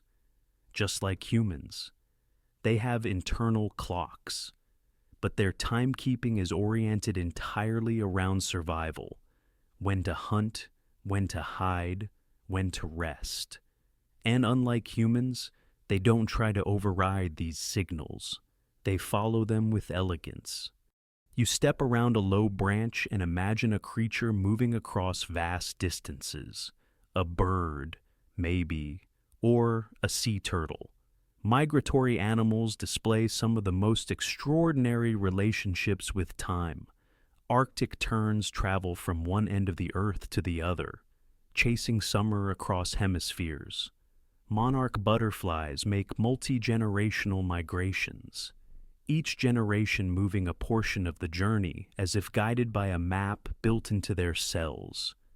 Whales, too, migrate with clock-like regularity, navigating not by sight but by changes in magnetic fields, ocean currents, and who knows what else. Scientists still debate how exactly these creatures tell time and space so precisely. It may involve the pineal gland, the release of melatonin, or even quantum-level interactions with light and magnetism. But the mystery remains. Animals appear to sense time not in numbers, but in patterns, in shifts, in subtle cues we barely notice. You reach a small stream now, its surface broken only by the occasional leap of a frog. Amphibians and reptiles, cold-blooded and deeply attuned to their environment, often respond to seasonal cues in ways that look, to us, like prophecy. Frogs emerge at just the right time to lay eggs. Snakes vanish into burrows before the frost. It's not magic, it's timing, encoded through evolution, refined through countless generations of trial and error. Those who misread the rhythm didn't survive to pass it on. And then there are animals who appear to plan for the future. Scrub jays, for instance, have been observed hiding food in specific locations based on what they've learned about where and when it will be needed. Rats can be trained to wait for a reward after specific time intervals, and they wait accurately. Some dogs seem to know when their humans are about to return, even without external cues. Are these examples of time perception or just conditioned behaviors? Scientists still debate this too, but there's growing evidence that many animals possess what's called episodic-like memory, the ability to recall past events and anticipate future needs. Not just instinct, but something more flexible, more adaptive. You crouch near the stream now, dipping your fingers into the cool water. You watch as it moves, slow and reflective, and you think about how time, for some animals, isn't just experienced moment to moment, but passed down across generations. Think of cicadas. Some species spend 17 years underground, emerging in synchronized waves that have baffled scientists for centuries. What kind of clock lies beneath the soil, waiting, counting, choosing the right year? How does an insect born in darkness know when to rise? Or consider corals and certain marine creatures that spawn on the exact same night, year after year, guided by the moon and tides. It's as if they read a celestial calendar written in starlight, You stand again, brushing the damp from your hands, and begin walking back along the path. The question deepens. If animals have time, do they also have memory, regret, anticipation? It's impossible to say for certain, but one thing is clear. They respond to rhythms, to change, to sequences of cause and effect. And in that, they are not so different from you. You remember now the pet you once had, the way they seem to expect your return, or recognize the sound of your voice. You remember watching birds gather at the feeder every morning like clockwork, or how neighborhood cats would disappear for days and return just as suddenly, as if following a schedule only they understood. And all of this, taken together, reminds you, you are not the only creature shaped by time. Every living being dances to a rhythm. Every heartbeat is a metronome. Every instinct a kind of clockwork. Scientists still debate the extent of non-human consciousness, whether animals understand time as a concept or simply respond to patterns. But what they agree on is this: life on Earth is temporally bound, from jellyfish to elephants, from dragonflies to dolphins.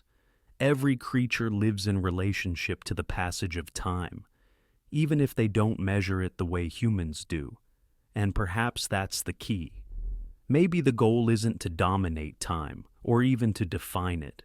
Maybe it's simply to listen, to observe, to feel its presence not as pressure, but as pattern, a shared current moving through all things.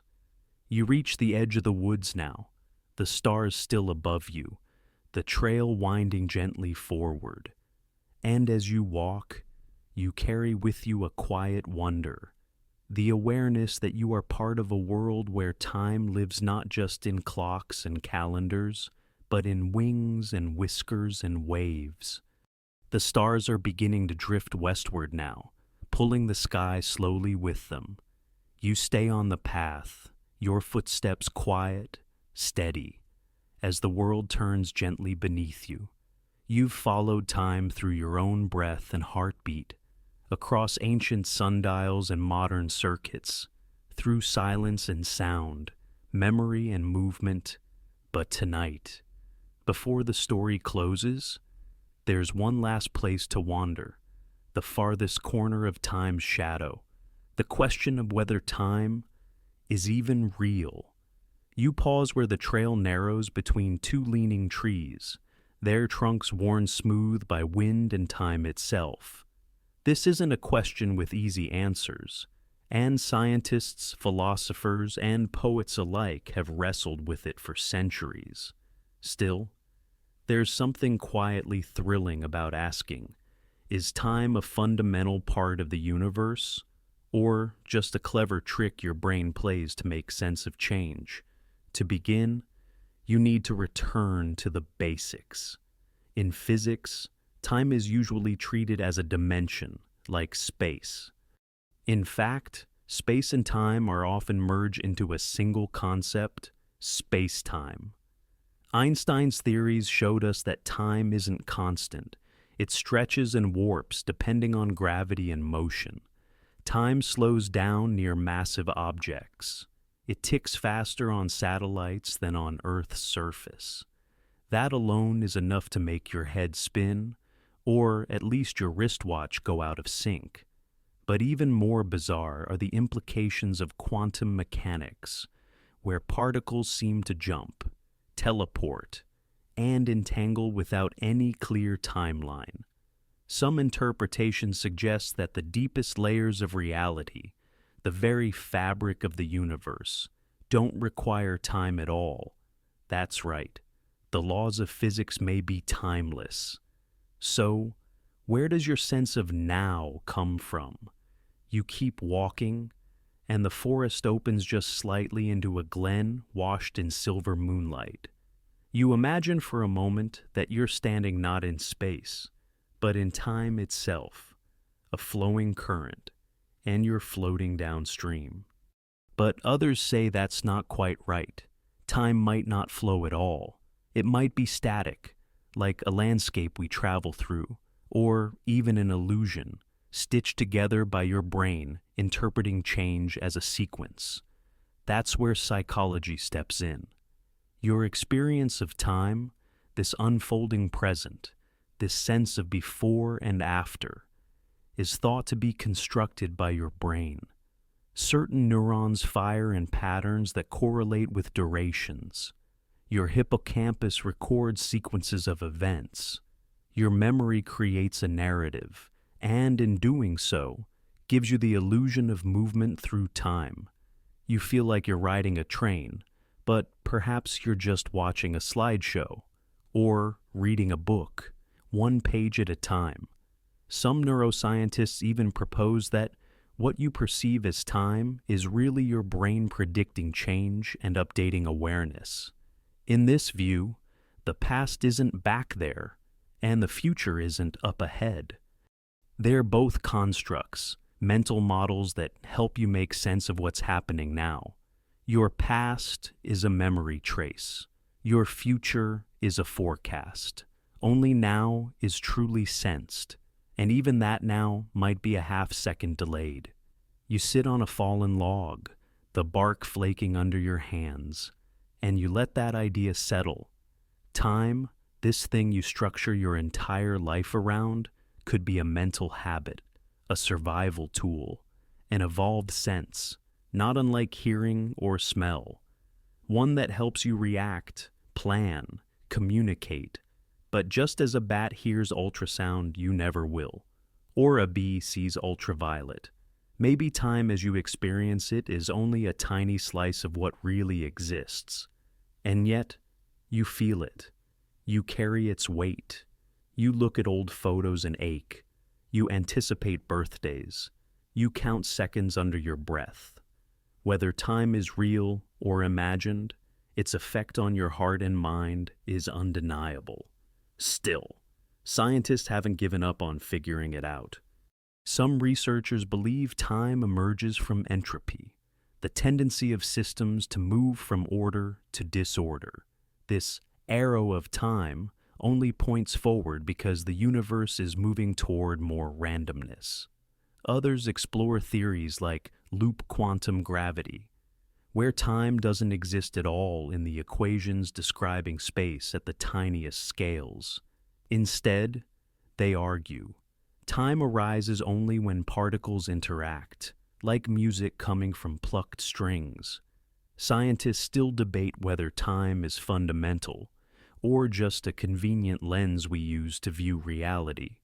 But no matter the answer, something comforting remains. The shared experience of living through moments, real or constructed, with others. You rise again, brushing moss from your palms, and begin the final stretch of your walk. The world around you is still asleep, or at least pretending.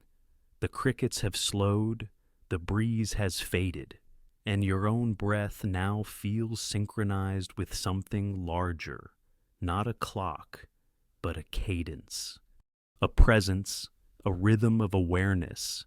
Maybe that's what matters most, not whether time exists outside of you, but how you carry it inside, as a sense of wonder, as a story unfolding, as a gentle weight that reminds you everything changes, and that's okay. In the end, whether time is an illusion or a dimension, a flow or a fabric, you are part of it. You are stitched into the seams, your thoughts, your heartbeat, your quiet steps under moonlight. They are all tiny ripples in whatever time may be. And perhaps, just perhaps, time is not a thing you pass through. Maybe it's something you create with each breath you take, each moment you hold, each pause you cherish. You step out of the woods and back into the clearing where your journey began. The sky is lighter now, just a hint of pale blue tugging at the horizon. Dawn is near, and though this story has wandered far, through science and silence, rhythm and relativity. You've never really left that single, precious moment, now. And now, here you are, back where the trail first welcomed you, beneath a sky beginning to soften into morning. The stars are fading, the trees still, and the world holds its breath, as if even time itself is pausing, just for you. You've wandered gently through the vastness of thought tonight, not racing toward answers, but strolling through questions. You've followed your own heartbeat as a metronome, watched light and darkness dance in quiet cycles, listened to the whispers of animals, the slow breath of the earth, and the ticking of clocks that live not on your wrist, but in your brain, your body, your being. It's strange, isn't it, that something as invisible as time can feel so deeply personal, that it can stretch across galaxies and yet curl up softly beside you in the silence of your room. So now, let yourself rest. Let your thoughts slow, like the fading ripples on a still pond. Let your breathing deepen, unhurried and warm. You don't have to understand time to feel at peace with it. You don't have to control it, only notice it, trust it. Let it carry you gently from moment to moment, like a stream you float in, eyes half closed, hands drifting just below the surface. This night, like all nights, is a chapter, and you've reached the end not with a period, but with a pause, a quiet space for your mind to settle, and for sleep to find you, wherever you are, whenever you are. I hope you feel safe and small in the best possible way, like part of something ancient and beautiful. Good night, time traveler. You kept perfect rhythm,